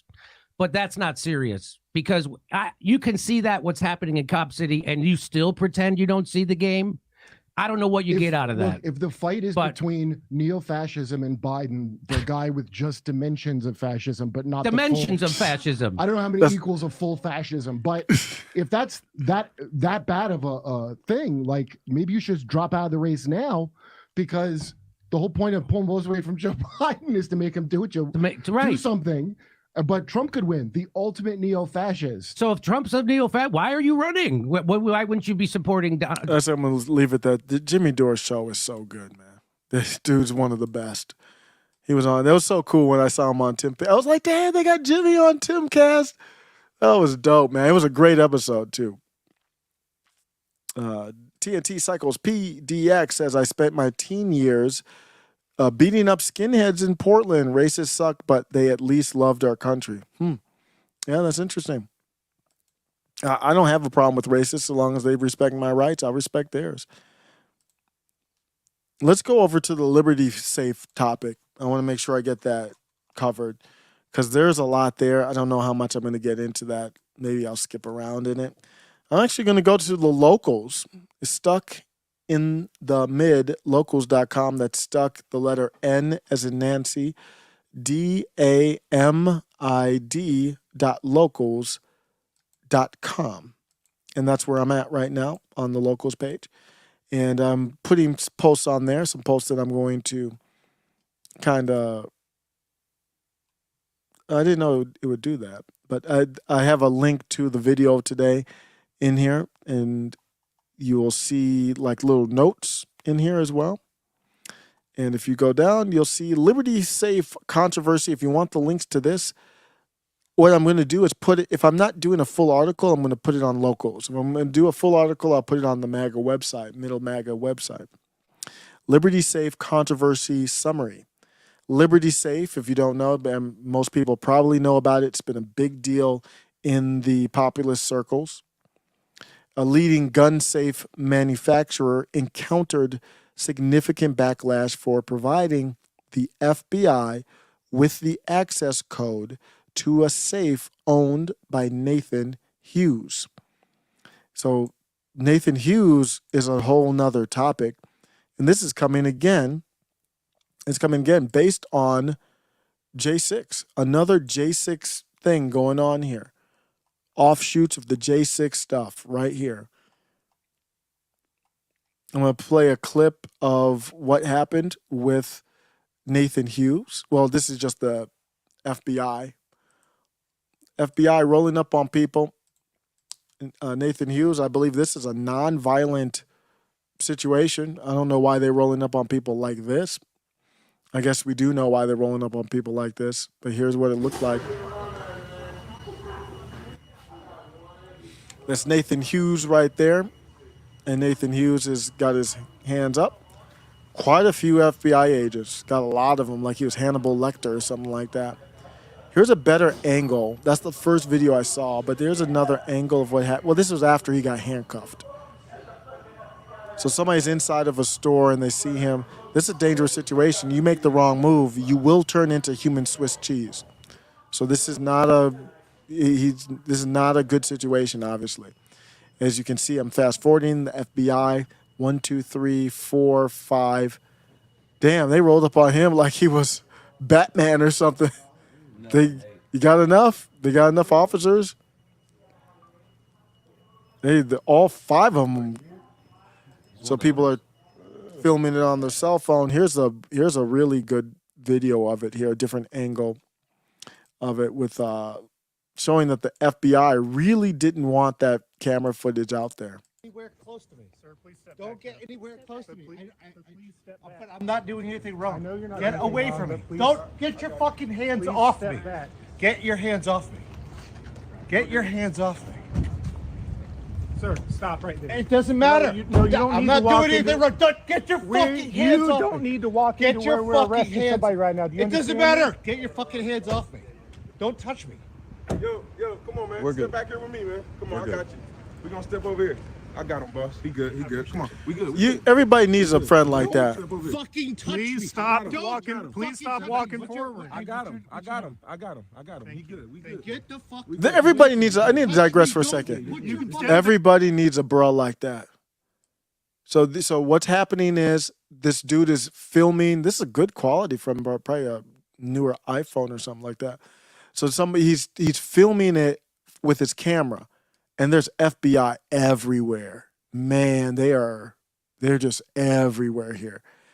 I don't know what they thought this dude was, man. They thought he was Lex Luthor or something like that. So they rolled up on him, and so he's got his camera out, and the FBI, they do not want the camera out. That's a dope Jeep. What is that? What truck is that? Is that a Jeep? Yeah, it looks like a modern Jeep. That looks dope. I digress. But he's like, get off of me. I can film. So I don't know what the laws are on that, but that takes some courage to tell the FBI to get off of you. You saw what happened with Harrison Floyd. You know, they'll put a charge on you in a second. Like if you say, get up off of me, and you accidentally touch one of them, they could do anything, man. This is a hairy situation. Anywhere close to me, sir. Please step back. Don't get anywhere close to me. Please step back. But I'm not doing anything wrong. I know you're not. Get away from me. Don't get your fucking hands off me. Get your hands off me. As you can tell, he's heated because he probably knows him. I don't know who this is, but get your hands off me. Get off me. Sir, stop right there. It doesn't matter. I'm not doing anything wrong. Get your fucking hands off me. You don't need to walk into. Okay, so now it looks like somebody who knows him is coming out. And this is where I said, like, this is a good friend, or I don't know if he's a friend or not, but this is the type of friend you need. He's like, okay, I got you. Come over here, man. It's all good. He's trying to de-escalate. One of the strongest things you can do is de-escalation. Why don't they talk about with all these black imams running around getting shot by white cops? That's when they get angry. That's the only time they care. Black imams running around getting shot by white cops, and nobody talks about, like, de-escalate. Court system. Live, breathe. You might have kids. You got a family to come get back to. Even if you're right. Don't hear that. Well, this dude right here, he comes out and says, like, oh, it's all good. I like the tone of his voice, too. He's like, oh, calm down. It's all good. We're arresting somebody right now. It doesn't matter. Get your fucking hands off me. Don't touch me. Yo, come on, man. Step back here with me, man. Come on. He's like, oh, come here, man. Come step back here with me, man. Yo, come on, man. Step back here with me, man. Come on, I got you. We're gonna step over here. I got you. That's a bro right there. Step back here with me, man. Come on, I got you. We're gonna step over here. I got him, boss. He good. I got him, boss. He good. Look at that. He de-escalating. That's excellent. Just excellent stuff. It's completely digressing, but I can't ignore how good that is. How important that is to do. Come on, man. Step back here with me, man. Come on, I got you. We're gonna step over here. I got him, boss. He good. Come on. We good. Don't fucking touch me. You still say don't fucking touch me, though. It's not like that. De-escalation doesn't work immediately. He's like, we good. Then the next thing you hear is, don't fucking touch me. I got you. We're gonna step over here. I got him, boss. He good. Come on. We good. We good. We gonna Don't step over here. fucking touch me. Please stop Don't walking. fucking Please stop touch walking. me. Bruh. I got him. He good. We good. Get the fuck We good. away from me. Don't good. touch me. Don't put You your can step fucking back there. Don't put your fucking hands on me. We good. He good. Don't touch I got me. him. He good. So then the other FBI is like, man, we got him. He's good. Like, let's stop. So the FBI guy's like, what are we doing here, man? We already got him handcuffed. We're good. Like, stop. So the FBI here is trying to de-escalate it. Tell somebody to secure his car.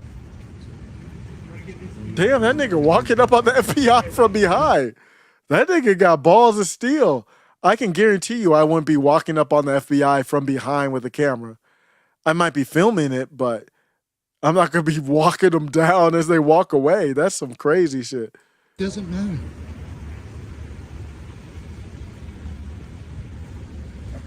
Hey man, this is as far as you can Don't. go, okay? See, that FBI agent's trying to, you see his tone. He's like, man, that FBI agent is not, the other one was like escalating. This one here was like, come on, man. This one here is like, bruh, I'd never seen anybody walk me down from behind. I see your shadow following me, bruh. Come on, man. That's what this one was. And his tone was like, come on, bruh. It doesn't matter.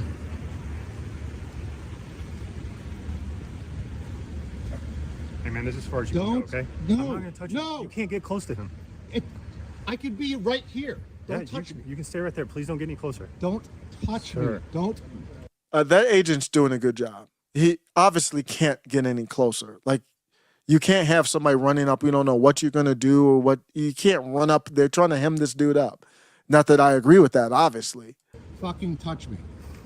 Hey, please. Hey man, please don't go right here. Hey, sir. Don't. He's saying, please. I think you should listen, man. It's time to listen. I'm gonna. Don't touch me. This Don't- is a keep crime. your fucking hands Look, off me. This Don't is a touch scene. me. Step back over there. Don't fucking touch me. Step back over there. Don't fucking touch me. Step back. There you go. Thank you. Step back. You're walking between our cars. This You're doesn't mean interfering shit. with arrest. Yes, you are. Go. We're conducting Why? arrest right Hey. What's the arrest about, boss? Yeah. That is his business, not yours.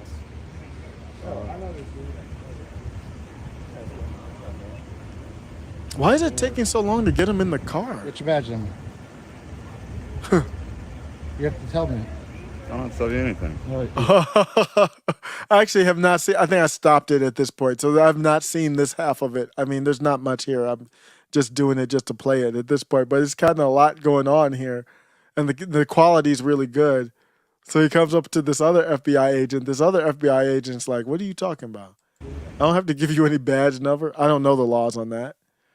I'll look that up real quick."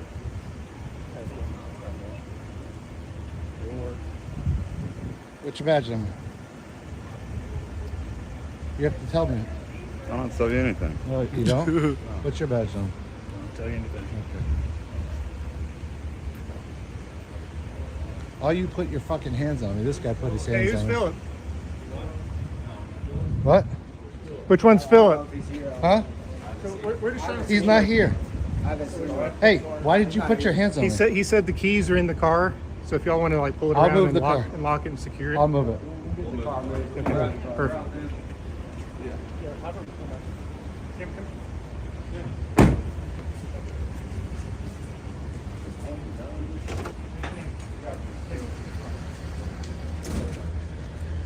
Hey, can you get the guys over here?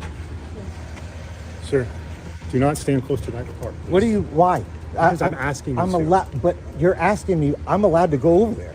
I'm Let me allowed to go over I there. understand what you think you're allowed to do. Yeah. Just please stay away from our people for a second. I'm allowed. To I'm go asking over there. nicely, man. I'm trying allowed to, to be cool. go over there, though. I understand that. Okay. I am asking you to stay away from it for a second. And I'm saying that I'm allowed to go over there. I'm not going to allow you to go over there by them. Why?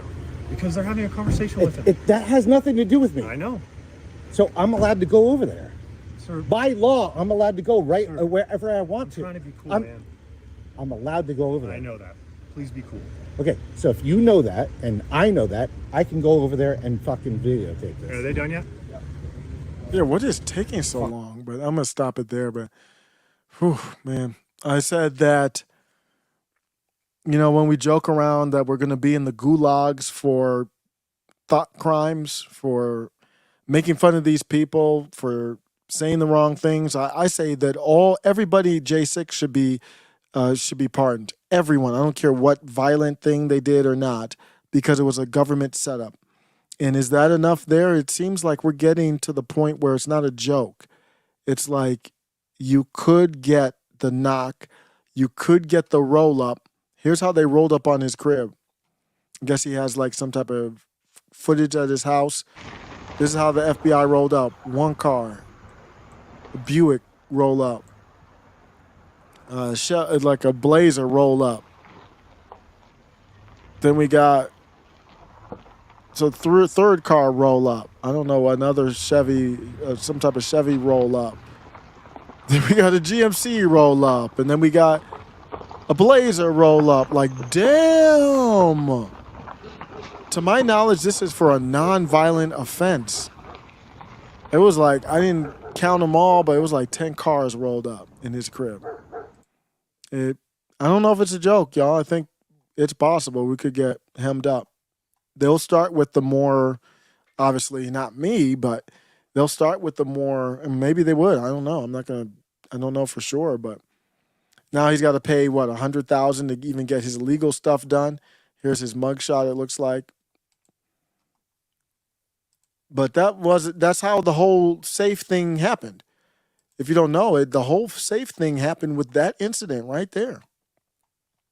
Liberty Safe made a message here because the FBI came to them and they were like, we need to get in that safe. The feds called the manufacturer. Let me share this. So the feds called the manufacturer, and this doesn't look like, I'm hearing now that it looks like they didn't have anything. I don't know if they even had a warrant. I mean, the stuff I have here says they had a warrant, but I don't know. The feds called the manufacturer of his Liberty gun safe and got the passcode to get into it too. All for protesting at the Capitol over 2.5 years ago. Hunting people down like dogs. So they said that, and then Liberty Safe made their message. Liberty Safe said that they were contacted by the FBI requesting the access code to the safe of an individual for whom they had a warrant to search their property. So you see how they worded that? The FBI, sounds like the FBI called them and said, boop, boop, boop, boop, boop, we have a warrant to search this dude's property. Can I see the warrant? Did they confirm that there was really a warrant? And they could also say, nah, you're going to have to go get a judge to order me to do it because I don't want, my whole thing is liberty and a safe. So I'm not going to do it because you called me up and said to do it. Then they released this newer one from today, I believe it was, this newer message that had like some more news on it, basically. More stuff that we hadn't really realized, a lot of people, including myself, before. So they said, we're dedicated to safeguarding the rights and privacies of all of our customers. As a courtesy, Liberty Safe has long adhered to industry standards. And then they said they possess over 4,000 requests of this type annually and provides combination to safe owners only once they provide clear documentation of their identity and their ownership of the safe. So that's just for people regaining access. We listen to our customers and update our products and practices in response to their evolving needs. Today, we're announcing a change that empowers our customers with greater control over their information. Effective immediately, because they don't want to get wrecked. They don't want to get Bud Lighted, but they are going to get Bud Lighted, I think. Existing customers, and I don't care if it's an industry standard or not, you can still get Bud Lighted. Sends a message. Shouldn't be an industry standard. That's not a law. It's not a legal standard. That's an industry standard. Allegedly. In the coming weeks, we'll be releasing a feature that gives every new customer the option when registering their safe. So they're going to give them an option now so that you will have a backup just in case you need to get in there. Or if you can't, then you have to go pay somebody else. That should have always been the case. Here's what Metalopoly put me up to, that the safe company, it seemed like they were kind of quick to just give up the goods. And I have all the links here on the local site. So they seemed like they were kind of quick to give up the goods. Charlie Kirk said he did some research on it. And here's what he came up with. Metalopoly had an article, but I saw this from Charlie Kirk. Liberty Safe was sold to a Menominee. Is that how you pronounce that? Monamon. No Mamoi. I don't even know how to pronounce that. Menominee Capital Partners in 2021, a liberal East Coast investment firm. I pulled the FEC reports on the company and found approximately 400,000 over the last 10 cycles of max donations to Democrats like Raphael Warnock. Corruption. Just did that thing about the breaking news from Gateway Pundit, and we were talking about they could use this thing to steal the identities of a lot of older people, do donations to Democrat parties, and do it in a hidden fashion. Probably so that doesn't happen. So something pops off and now people can see you ain't with us. You never were. You couldn't, it's not possible for you to be with us supporting John Fetterman. Now, businesses typically would give money to both sides just in case one side wins and one side loses, but we're not in that world of politics anymore. You can't give money to Warnock. Could you imagine if I said, well, I gave money to Warnock, Fetterman, Mandela Barnes, and Mark Kelly just in case they won so they could help me out with something? Everybody would be looking at you sideways like, huh? You gave money to who? Warnock and Fetterman? Kelly? Liberty Safe's current CEO, Justin Hillenbrand, was a founding partner of Monomoy and donated $4,600 to Obama for America. Well, I voted for Obama twice, so that doesn't necessarily mean anything to me. And we're supposed to be surprised when they betrayed their customers to the FBI as quickly as humanly possible, which I think is an accurate depiction of what happened. And he said, boycott Liberty Safe. I'm not calling for that. I'm not calling for any boycott. I think that does cross into my cancel culture. If you have to tell other people to do it, then I think that crosses the line for me, but it's not a big deal. So that's the Liberty Safe topic. And are we surprised that they're donating? No, we're not. 6 years ago, Liberty was bought by a company that's far left, and that's that Monomoy. It's probably Monomoy, now that I have time to think about it. Oh, shoot. TNT Cycle says, no, we don't want to rat on each other or ourselves, but shoot. Dang, that's messed up, TNT. I'll keep that one off the screen, but I'm a big supporter of people who, I think J6 was an unfortunate event, something we should learn from, that the Lion's Den is no joke. But there's a lot of respect I have. Friend of show, it's very out there that friend of show, Stephen Ignoramus, was there and had to serve time for that and didn't do anything violent or anything like that. This is a sad moment for our country.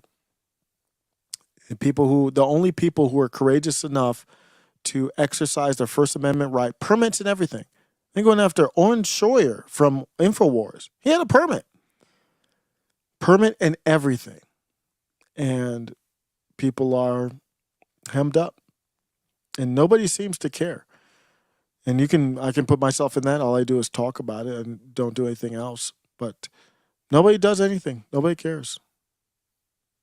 I mean, Trump does, talk about it a little bit, or I'll pardon this person. Like, actually, from like a substantive standpoint, not doing enough. That's clear. It shouldn't be happening.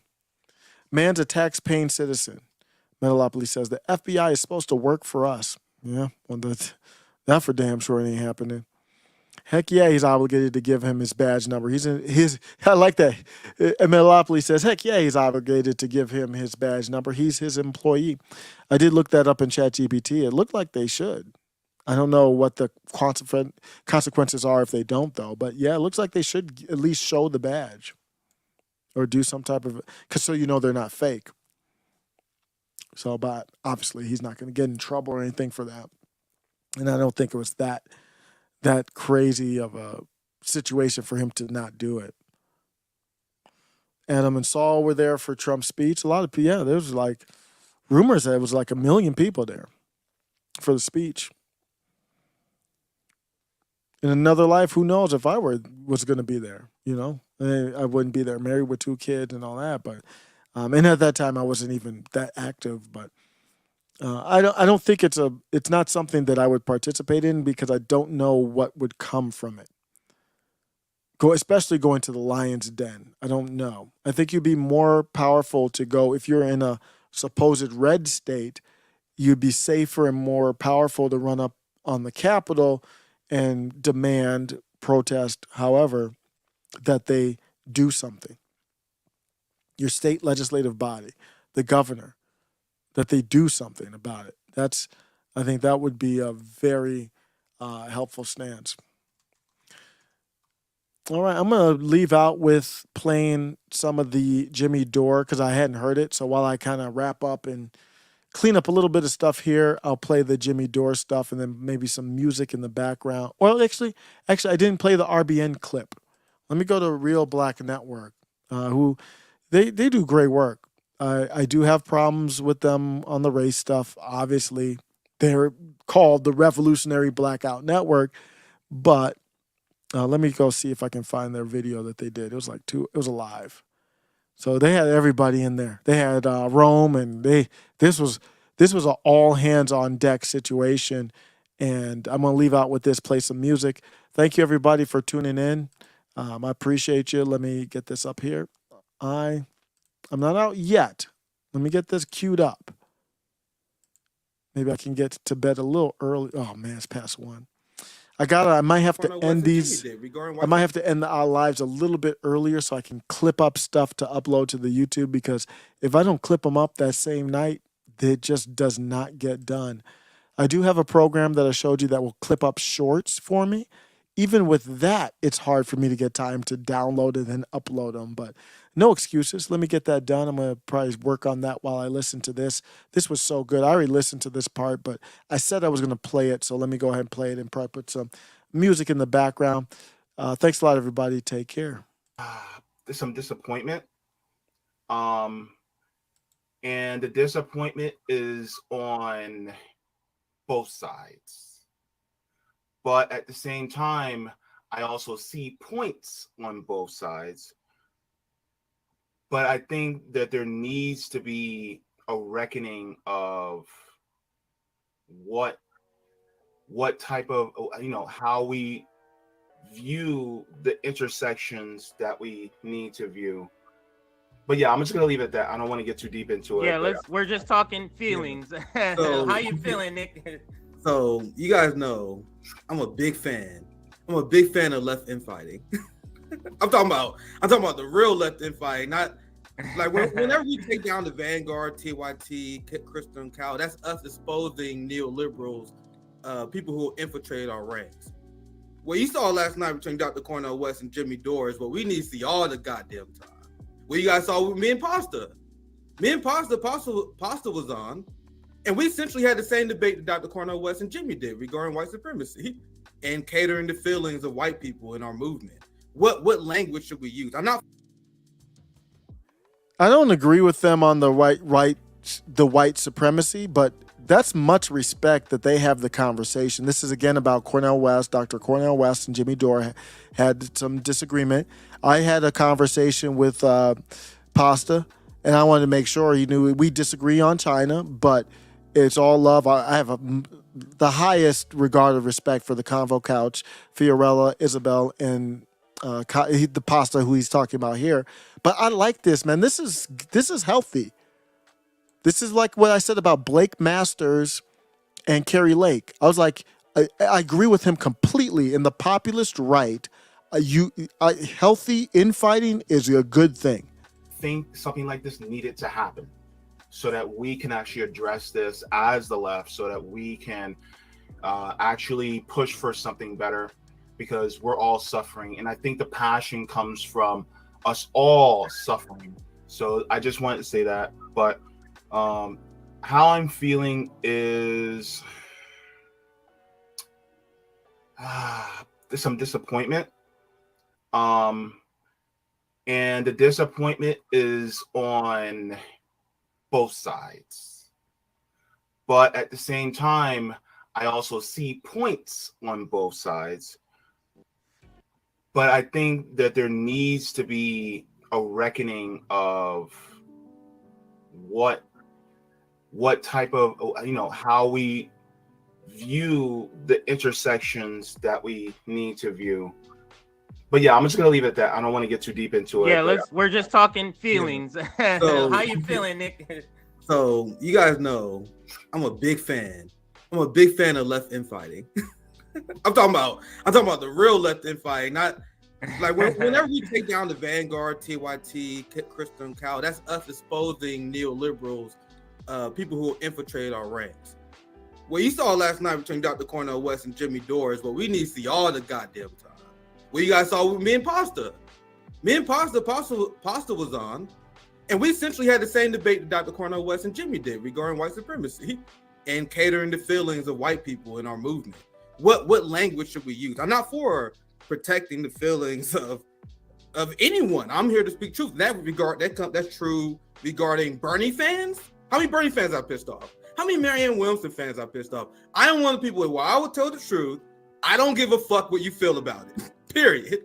At all. So I had that debate with Pasta, and I feel like we need to change this whack bitch ass culture on the left where people are afraid to have arguments and disagreements. I'm like, man, Pasta, we had a scuffle on Twitter. Let's do this. Pasta, all right, let's do this. We had a conversation. It was very productive. This left where people are like hiding from each other and shit is bitch made shit. You know what I mean? People will like drop a diss track on the RBN, but people were like, why are you not debating Nick? You guys know what I'm talking about. Why are you not debating Nick? You gotta drop a diss track. You can see why I like these guys. You can see that's a solid take right there. That shit is bitch made, fam. I'm not for that. So you guys saw Dr. Cornel West and Jimmy Dore got into a big argument. Like, bro, Dr. Cornel West was bringing gangster out. He was getting upset. Jimmy was getting upset. We need more of that, fam. Fuck this civility politics nonsense. And I got words. And I'm gonna tell you guys exactly how I feel on every single issue. And I don't want to spoil too much of it because we'll get to the video. Yeah. And we can get to a lot of those disagreements because I'm one of the people that I don't like false peace. You know what I mean? Where this thing like, well, let's not just talk about the elephant in the room. Let's talk about this. Let's figure this out as a movement and get it done. That is what revolutionary discipline looks like, fam. Right? If people start canceling each other over this, that's not discipline, fam. Anyway, Rome, you ready to come in? Let us know if you're ready to come in. I want to save a lot of my opinions on the interview to when we get to them, but that's my general feel. Yeah, we need to, in order to have the smart left that we trying to cultivate our being a really intelligent, disciplined movement. We're going to butt heads. We're gonna have these clash and these debates. Lenin was a famous, notorious debate me, bro. What did not talk about is the large split in the civil rights movement between the more radical wing versus the more conservative black people in the civil rights movement that was like, oh, come on, guys, calm down. Meanwhile, Malcolm X was like, fuck that. I'm tired of you motherfuckers holding us back. I was just putting you in, my bad. You guys know what I mean? So I'm all for it, my position. And this is why I'm glad everyone are being here because they want to have their own opinion and perspective. Looking forward to hearing all of them. But that's why I'm all for, fam. I'm all for discourse. You know what I mean? But welcome back, Rome. Right. So Rome, we're going around the table and we're not getting into the discussion yet. We're just, how do you feel? Again, we're not getting into the discussion yet. Rome, go ahead. I feel like I don't know.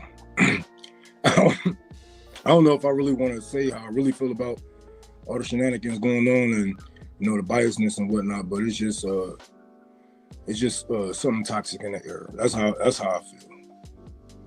For sure. And I saw the message with Sabby. She's going to be a few minutes late, but she's going to be arriving very soon. And the reason I was just sort of hypersensitive about not starting yet, because I do want to set the mood with the presentation.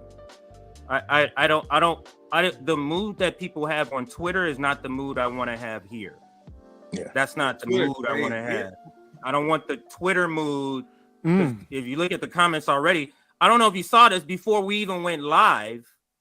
It was 50 people already here commenting already. So I don't want that energy to roll over into the discussion. So this is why I want to make sure we get to my little presentation. I got 2 videos, one 7 minutes, one 9 minutes, and you can stop and start where, because there's going to be points that I know all of us going to be, wow, that's a good point. Let me interject here. So I know that's going to happen, especially with this first video that I'm going to play here. In this first video, let me, and this is all around the topic. So it's not like this is off topic, because one of the, and several of the videos I put up went viral. And I think I was one of the first people that had some of the clips out, even though it was filmed on my phone, it went viral. And the one that went the most viral, when it had over 11,000 likes and I think 30,000 views or something like that, more than that actually, that was yesterday, is the one that was about race and class. And it feels like that's the thing that is the most touchy. It feels like that's the thing that gets people the most emotional. And it feels like that's the thing, or that's the reason why that's the thing I want to address in this first sort of section of this. So let's listen. This guy is a Harvard researcher, and he did some research. And they wrote a book, or they're calling it a pamphlet or something like that, an essay, because it's not necessarily a book, but it's an essay on race and class. And I believe it's called something like How to Achieve Racial, forgive me for the lack of a better word, I'm going to use liberation here because I forget the word, racial liberation through class struggle. So if your goal is to achieve some of those racial sort of liberating things, is the way to get that through class struggle or racial struggle. We see what racial struggle has gotten us, and it feels like we've reached a ceiling to me. But let's listen to what this guy said, and I must say he is a Marxist. So, and that is the perspective of the, that we mostly come from. So that's the reason why I wanted to play this first. Big question.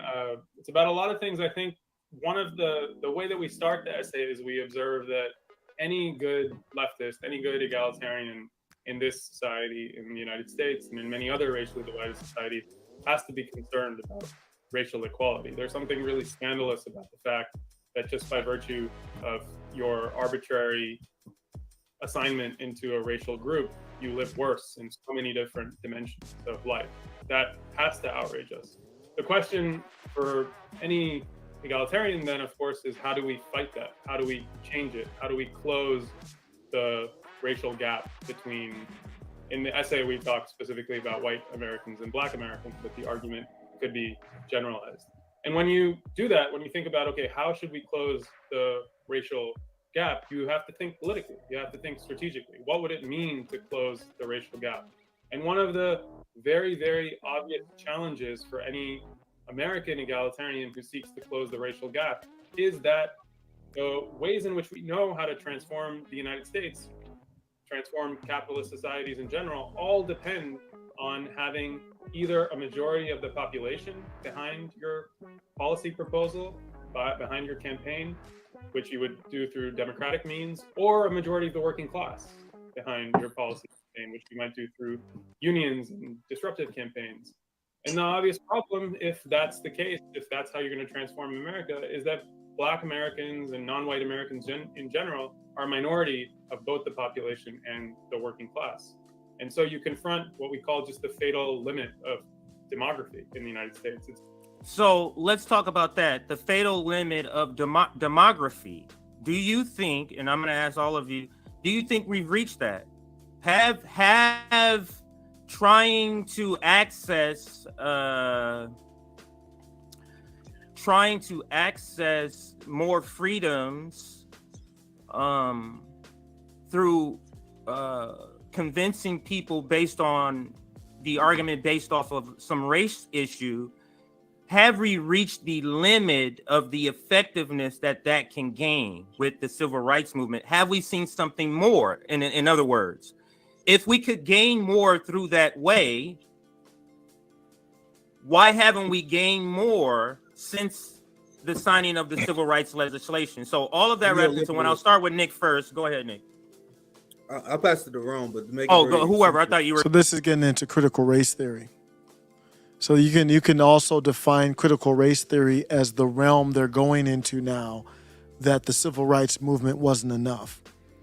That's what critical race theory is, basically. I mean, that's not my definition, but now you are in the grounds of critical. If you say that the civil rights movement was not enough, then you are in that critical theory world. To make it real simple, because I know Rome wanted to chime in. Neoliberalism. I wrote my first Substack article I wrote about this, on how our Black community, Black elders, led by sellouts like John Lewis, the Black Congressional Caucus, the new leader is Hakeem Jeffries. They took our old revolutionary mindset, meaning the Black Panthers, which is a Marxist-Leninist organization. Even though Black Panthers did do some really good things. They were localized, they were pro-2A. I mean, everybody knows about the breakfast program for kids. There were some good things there.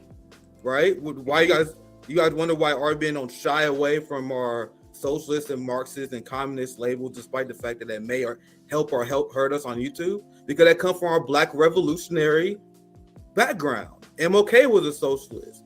Malcolm X said, if you're a capitalist, you're a fucking rat. You're a worm. You're a parasite. Once again, Black Panther is a Marxist-Leninist organization.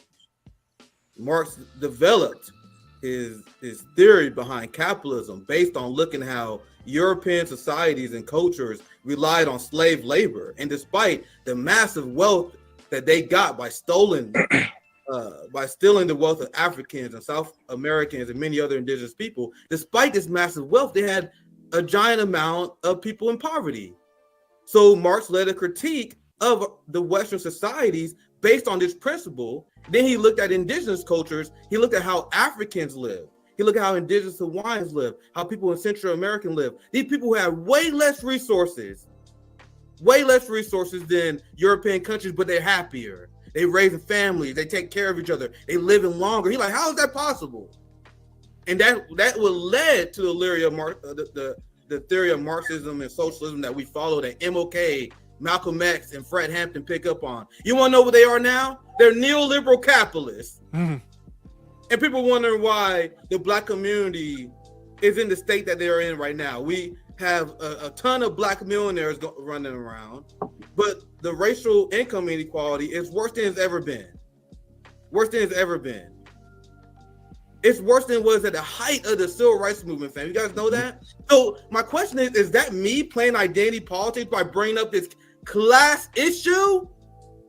The class issue that we are in a worse economic position than we was in the 60s. Is that identity politics? Fam, is it? It's not. That's a class issue. And there's civil asset forfeiture. There's the amount of wealth that is stolen by our state. I was a victim of the bankruptcy bill. I would charge a higher interest rate on my car loan, proven by a lawsuit, fam. And that was only because Joe Biden and Democratic Party loosened regulations and allowed the banks to discriminate on Black people and made it so that they pay a higher cost of living than white people. So meanwhile, Black neoliberals are teaming up with these people, and they wonder why, oh my God, why are racial struggling failing? One word, neoliberalism. I went long. I apologize. I passed it. I went way long. That was a good rant. Because there's a lot to break down there. I'll share my thoughts later. Yeah. I don't agree with everything, but that was a really good rant. And you're right, because it seemed like we did reach a ceiling here, and education is always key, and this is something that they have been holding back from all of our communities, whether they be Black or white.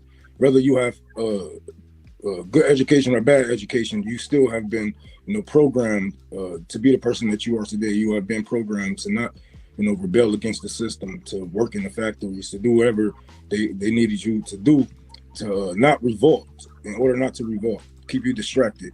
and keep you dumb. This is why we have reached the ceiling that our heads are touching right now when it comes to black and whites actually coming together to get something done when it comes to class issues. Because once again, we can't leave out, how black people go through things, how black people lives are treated in America. If we are talking on class, because if you guys, there's a lot of white leftists that say ACAB. Why are all cops bad? Why? Right? Because of the things that they do to these communities, and you cannot avoid it. Right? So it is a class issue, and the education people have been deprived from. This is one of the reasons why we're not in the space that we need to be right now. So before I pass back to Pound, this is my first ever Substack article to answer this question, right? Embrace MLK, reject Barack Obama. Why leftists need to challenge the scourge of black neoliberalism. Black boomers have led our generation off a cliff by embracing neoliberalism. Voting for Hakeem Jeffries in New York. Shame on you. Supporting Hakeem Jeffries.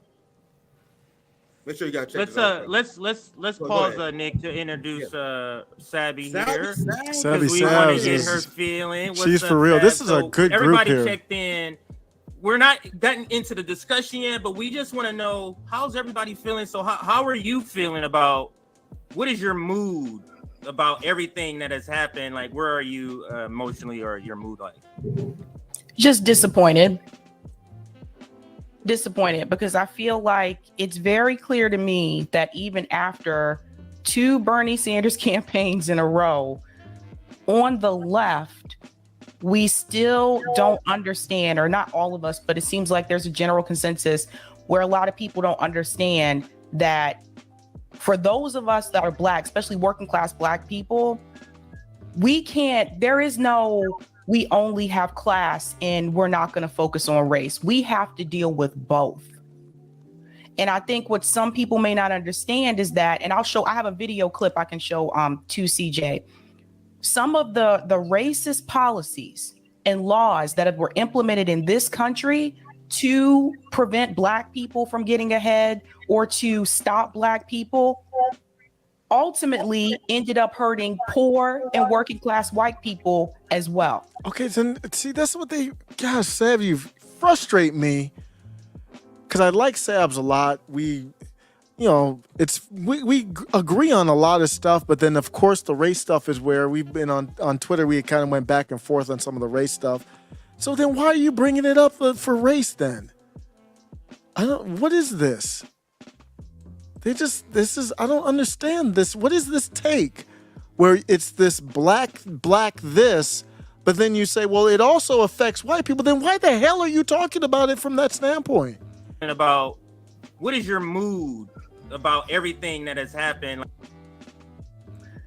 On the left, we still don't understand, or not all of us, but it seems like there's a general consensus where a lot of people don't understand that for those of us that are black, especially working class black people, we only have class and we're not going to focus on race. We have to deal with both. And I think what some people may not understand is that, and I have a video clip I can show to CJ. Some of the racist policies and laws that were implemented in this country to prevent black people from getting ahead or to stop black people ultimately ended up hurting poor and working class white people as well. And I'll show you guys the video whenever you're ready. Why are you what's the point of bringing that up? I don't understand what the take is. You have to focus on your black identity along with class. And then you say, well, a lot of the stuff affected white people too. So I seriously don't understand the take. I don't understand. Because I want to show you an example of this. And this is why we can't just say, we're just going to focus on class, not talk about race. Yeah, let's hold the video, because there is a spot where, there is a spot in this after we get to this, where we can present that. Because anyway, let me play the video and you'll get what I mean, because I don't want to give it away was said. I didn't get a chance to. I don't think all of you saw this video and some of the points he's going to make. And I think there will be a more natural placement for that video. You'll see, Sabi. And so let's listen to this here.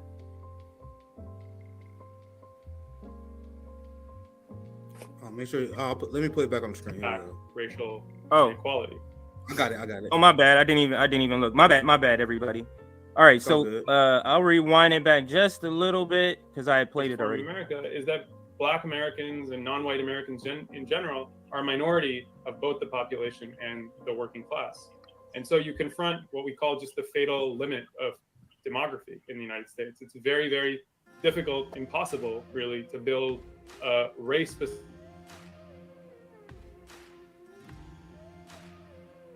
The audio went out.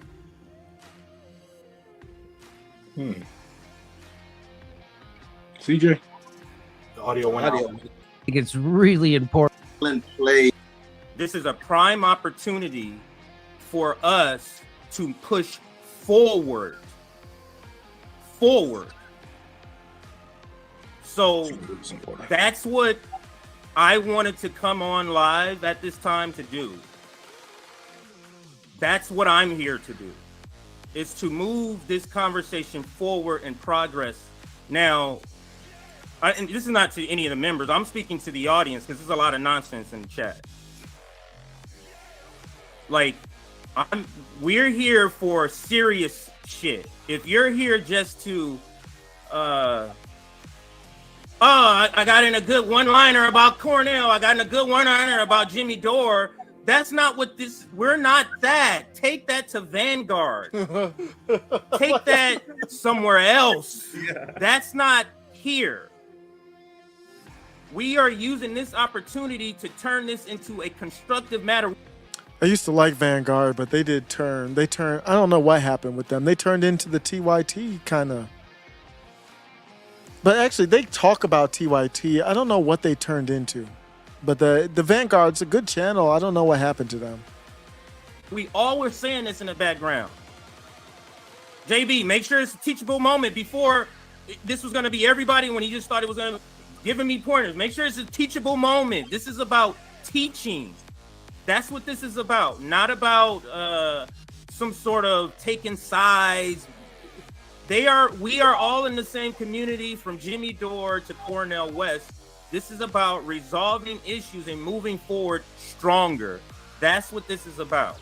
So I felt like the presentation was going to say that. And since I was, not able to do that, I just wanted to lay that out there. And I'll pass to whoever has a video and we can get started. Yeah, I can play the video. I don't think there should be any issues. So, CJ, let me know if you have any. It's crazy people. It's crazy. It must be, how we get crazy people, like, this not regular people. They're just here, the drive-by people. Like, if you really go through this chat shit, like, this shit is, some of this shit that these people are saying is ridiculous. But anyway, go ahead. Getting triggered by the chat. I'm getting triggered by the so chat. I only seen the clip that you shared on Twitter, but I think it'd be good to go through this. Just let me know how you guys are doing on time. It's great to have the fam together, right? So you guys cherish these moments. That is dope. Anyway, let's continue. It's the whole RBN crew. There's a lot to discuss. I didn't see the full interview. Thank God CJ put clips on Twitter. So I just saw a few that you put on there. So this is the first time I'm seeing it. So should be very interesting. Welcome back to the show, Dr. Cornell West. Oh, thank you, my dear brother. I think about you. I think of George Carlin. The Union Seminary is right across the street from George Carlin Place. Really? No kidding. What a grand genius. He grew up on 121st and Broadway next to Corpus Christi Church, and they got a beautiful sign saluting him. And beside Richard Pryor, he's got to be one of the greatest comic geniuses of the last 50 years, my brother. Well, I certainly wish he was still alive right now, because I know he would see through all the propaganda that we've been living through, at least since 2015. But I want to just, before we start, I want to get this out there, because some people misunderstood my coverage of your appearance with Anderson Cooper, and they took it as an attack on you, when I was merely trying to help you get the message right about the Ukraine war. Because as a radical, part of your job is to educate people on what's actually happening. And you have to be crystal clear in explaining it to people, especially about what's happening in Ukraine. So people took that as me trying to attack you when I was doing it more as a coach, trying to help you and get it right. And that's what I'm going to be doing in this interview also, because I was thrilled to hear that you're running third party. You got more courage than I do to do it. You're a better man than me. This is deep stuff right here. Jimmy's basically saying, I'm going to rip you a new asshole, is what he just said. And that's why you can see Cornel West prepared for it. And Jimmy said, I'm going to do it, though, because I love you. That's what happened here within the first couple minutes or seconds of the interview. And I appreciate you doing it, because you're getting the message out there about the Ukraine war, about the two-party duopoly. This is really important. And they were chill in the beginning. So if I just want to tell people, if it seems like I'm being critical of Cornel West, this is tension. This is not chill. You look at Cornel West. This is not chill. From here going forward to the election, what it is going to be is me trying to help make his message even better than it is, because I think it's really important that his message get out there. That's what this is about. I think that's so anyway, I just wanted to clear that up. Oh, sure. I think the important thing always is about that, we the anthem of Black folk is lift every voice, not lift every echo. You got a voice, I've got a voice. Our voices overlap. Our voices can have tension. Our voices can conflict. We can learn from one another. We proceed. We've got a similar critique of the predatory capitalist society. We've got similar critique of a whole host of issues, and certain things we disagree with. Well, that's understandable too. I'm learning from you, you learning from me. But it's the respect more than anything else that's crucial here. And I think I appreciate you starting off with that kind of a reflection, my brother. Very much so. So now people make a big deal out of the fact that you endorsed Joe Biden in 2020, and now you're running against him. And the reason what was the reason you endorsed him in 2020, and what has changed since? Yeah, one, I was thoroughly convinced that we needed an anti-fascist coalition, and that included the kind of milquetoast warmongering neoliberals like Biden.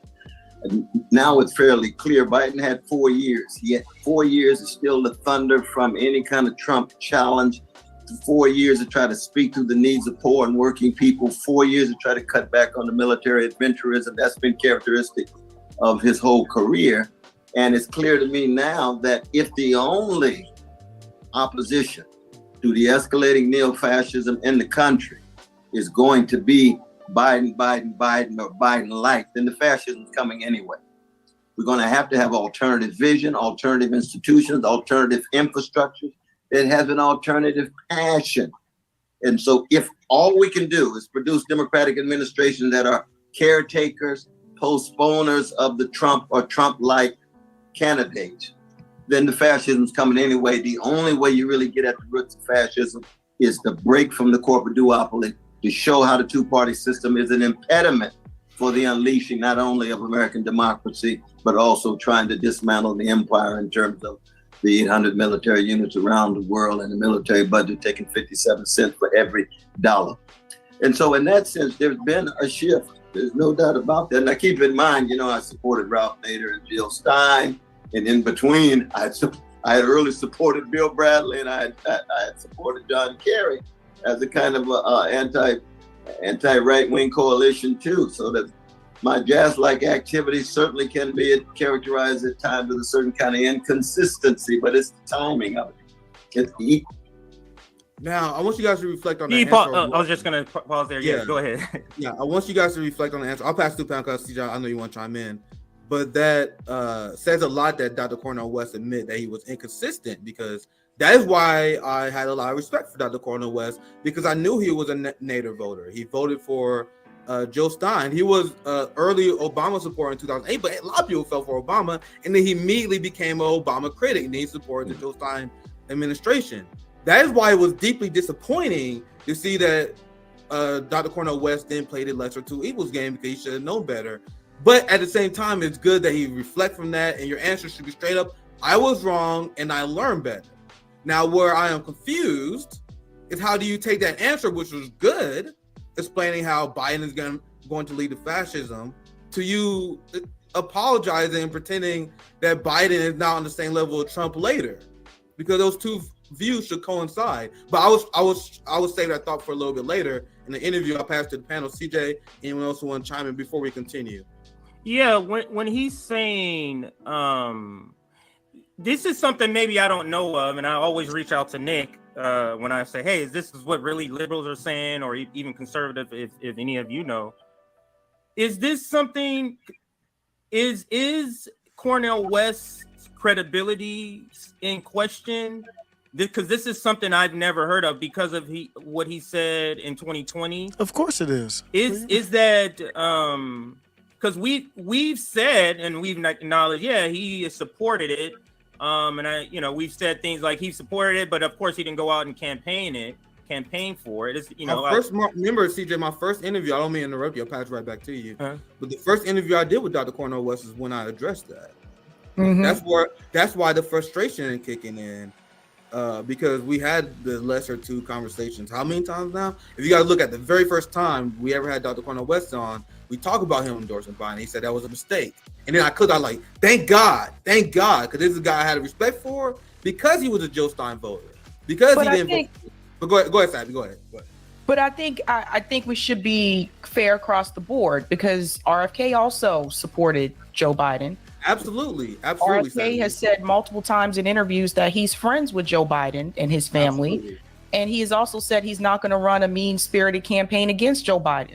And he's running in the Democratic Party. So I think the thing is just we have to make sure that we're being fair. So the people who are, because some people are criticizing Cornel West for endorsing Joe Biden in 2020, some of those same people, not all of them, but some of those same people are supporting RFK Jr., who also, supported supported Joe Biden. So what's a Zionist?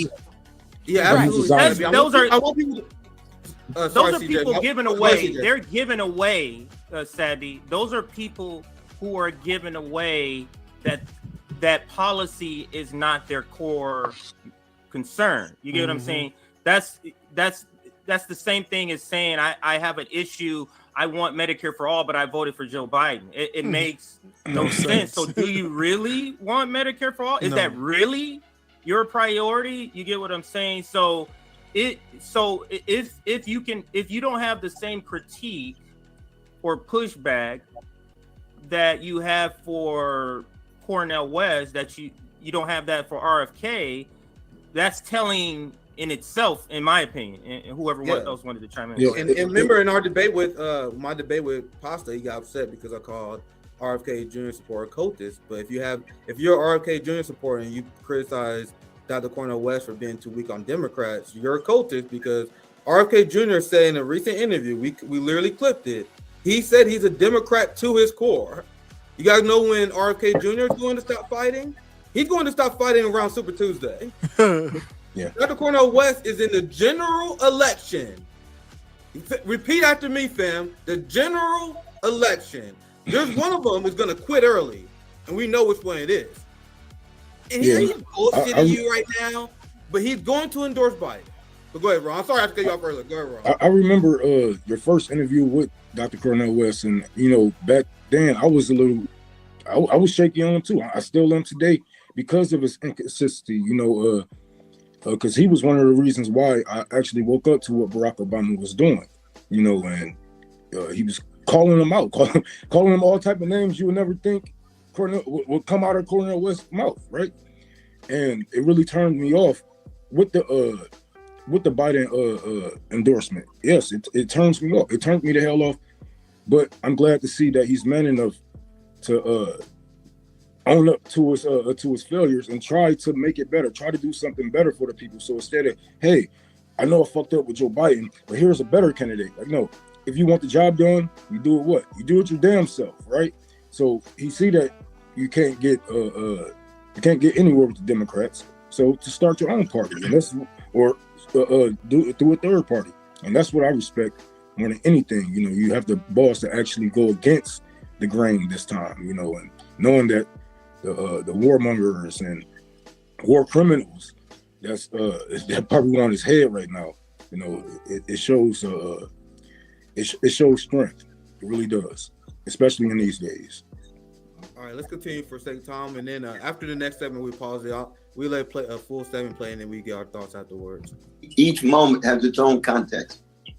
So now, our friend Nick Cruz says that many climate activists have no Who's that guy? idea how much they destroyed all their credibility by endorsing and supporting Joe Biden, the Nord Stream pipeline bomber, and the largest eco-terrorist in modern human history, for president. Why should anyone take climate or environmental issues seriously when you obviously do not? Now, what do you say back to that?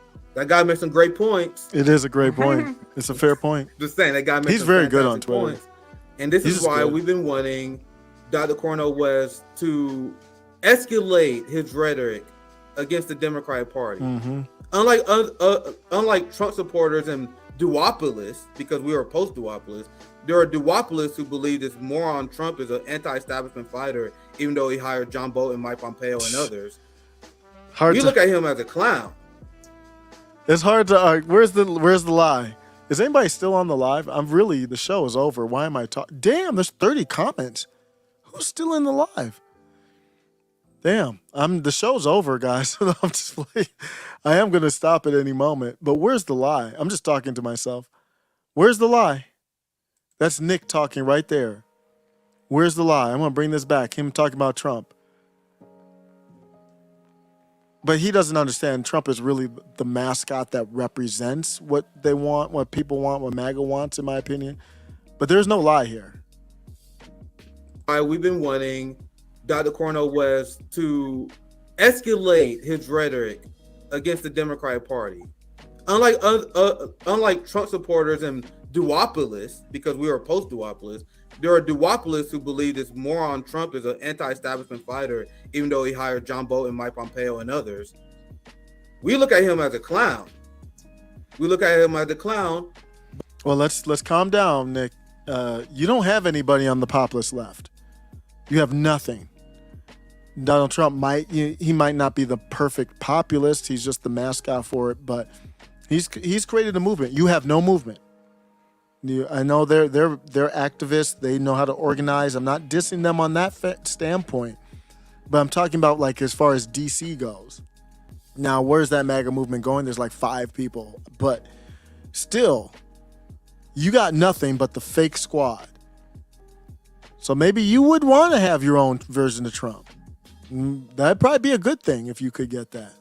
But we call him out, but we say that Dr. Cornel West should use that same anger for him. That's what he's bringing up here. So let me let it continue. That kind of critique that by endorsing him, you lose your credibility. Well, it becomes, I think, I've been on my dear brother's show a number of times, and I think there's always a certain force in the argument of trying to be consistently third party across the board, having no relation whatsoever to the bourgeois politicians. I think there's force to that. But I think the credibility that one has really is holistic. It's wholesale rather than just retail. And the credibility that you have in regard to being consistently against war, consistently against capital, consistently against white supremacy, even if it has different kind of stances from one election to the next. That would be one of the ways in which I would try to respond to that. That would be the beginning of a response to that. Okay. Here's another. Again, a critique I have. He about to show no on my tweets, but I don't know why all that was necessary, because in that answer you can say, Joe Biden is an eco-terrorist. Yeah, I agree. That was too convoluted, but I don't know why sometimes he tries too hard to be elevated. It's almost like I use ChatGPT and I'll say, hey, elevate this tweet or elevate this article, elevate the verbiage here. And he's always elevated. I think he could have just said, I agree. That could have been it and move on. I don't understand why it was so convoluted. And no one on the left should ever endorse him. So I don't know what the fuck he's going on about. Yeah. You're running So against Joe Biden, Dr. West. Yeah. Sorry, go ahead. Let me interject Go ahead. here. I Go could ahead. have interjected this part later, but it's a good moment since with your comment there, and that is I believe what we're seeing or what we are identifying in Cornel West is that, remember, he made a calculation that fascism is coming and we need to form a coalition, and I need to team with these people over here I wouldn't normally team with to fight fascism. What? Just because he believes there needs to be a different strategy to fight that same fight doesn't mean he doesn't still believe the calculation, the formula that brought him to his conclusion in 2020. So he still thinks, and you hear it in what he's saying and the distinctions that he's making, he still thinks that Trump is the bigger threat. He still thinks that, in what he's saying. Go ahead, Sabby, you were going to chime in. I think that instead of, because this is something I know we all had this conversation with Dr. West. I told him too, like when I interviewed him on my show, I explained to him how both of them are fascists. And I gave different examples about like how Trump was more overt, but Biden was more covert. But Biden did some of these same things via legislation and also some of the people that he supported or he chose to support Biden was more politically, covert? right? So that is a point where I think we disagree with Cornel West as to if they're really that much different. But I think the focus should be corruption. Yeah. At the end of the day, Joe Biden and Donald Trump are both corrupt. And I think that's where the conversation, the discussion really needs to go, instead of people arguing over this person's more fascist than this one and that person's more fascist than that one. We need to call out the corruption, and both of them are corrupt. And I wish that's the direction that it would go to. And I just want to say, it's hard not to. A lot of these people. It's hard not to say that Trump is less corrupt than Biden. I don't know how you can, with a straight face, compare them as equally corrupt. From Dr. Cornel West, unfortunately, to a lot of Joe Biden and Democrat base, they do not want to take responsibility for putting the fascists in office. So, if he was to say, "Oh well, he's a fascist," then it reflects back to you. It reflects back to you and your endorsement. So a lot of people try to, bend their ways out of these corners and bend their ways out of these fights in order not to take responsibility for what they have done. But I feel like I think he feel like him running is trying to at least right the wrongs that he have done from endorsing Joe Biden and whatnot. But a lot of people do try to avoid responsibility. That's a good point. People. I'll let the video continue after my very short point. But people got to remember that Dr. Cornel West is running in the general election, and I wish he also remembered that. You know what I mean? Yeah. Because let me say one thing. And the reason I say that is because if you're running against Joe Biden, every question you should turn into a Joe Biden attack. That's why I'm like, I don't know why he even answered the question. Yep. No matter what they ask you. Yep. So when he reads my tweet when I talk about how Joe Biden's a Nord Stream pipeline, Nick is really bright. It's easy attack on Joe Biden and Jimmy Dore. That's what's going through his head right now. That's why the interview goes sideways here quickly, because Jimmy gives him that. That's the whole point. Jimmy's playing chess here. Just because he's some dude, some comedian in his garage, people in the chat probably won't, but somebody said they didn't like Jimmy, but you might not like him, but he's not an idiot. Bomber. Why aren't you expanding on that? Yeah, that was all of them. Go ahead, Sabby. All the candidates are doing this. Have you guys noticed that? Like RFK is doing this, Marianne Williamson is doing this. Like, you really have to go hard at Joe Biden, especially right now, because Joe Biden is barely standing. Yeah, literally, huh, Sabby? Literally. Yeah, you're absolutely right. So I'm gonna let it play a little bit. JB, do you want to one more comment? Oh, I'm sorry, JB. JB and then CJ. Go ahead. JB and then CJ, and then we play for a bit after you guys comment. All right. So one of the things that I think that needs to be honed in on, and I think it is good to think about, is some people are thinking they're in their minds, Cornel West is running a Democratic primary. He's not. That means, like Nick said, very well, is that he's going all the way to the general. I think what I am disappointed in is that Cornel West doesn't see the covert versus overt fascism that Sabi pointed out, and within Biden and Trump. But in reality, they are operating within a fascist system that a lot of people don't talk about. And the fascist system scapegoats and keeps us divided. You want to talk about fascism? No. Let's talk. No. We keep each other divided. I just highlighted Sabby Sav saying it's about race and class, and then, but it has to be about both. But then she said, well, the class part affects both black and white. No. You have to take ownership. I have to take ownership too. I don't want to hear about fascism dividing us. I know the system is designed. It's designed to pit us against each other, but ultimately it's us that have divided ourselves. And that's why I said we can't do anything if you're going to be focused on race. Race as a topic is an automatic divider by definition. Talk about the carceral system that disproportionately affects black people. Let's talk about the media system. You just, every time you say that, you're dividing. So the incarceration system disproportionately affects black people. If you're coming from that angle, then why do anybody who's not black have to care about it? That will disproportionately look at black people as troublesome, right? So the system itself is fascist, and then the agents of the system are just people like Donald Trump and Joe Biden.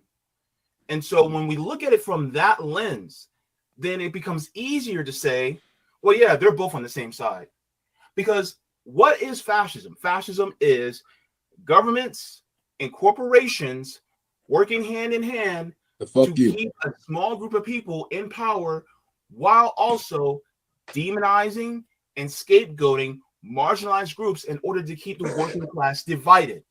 And when you have that, you have Joe Biden doing that, you have Donald Trump doing that, you have MSNBC doing that, you have Fox News doing that, you have New York Times, Washington Post, OAN, all of them are doing that, which means that they are all complicit within the fascist elements of a system. And fascism really is just the love child of the white supremacist and racist system that has been birthed. Because remember, fascism came forth out of the idea of how this country treated indigenous Americans and black people.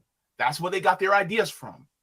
And so once we come to terms with they're agents of this system and that they're both within participants of it, then that, I think, is the way to talk about it.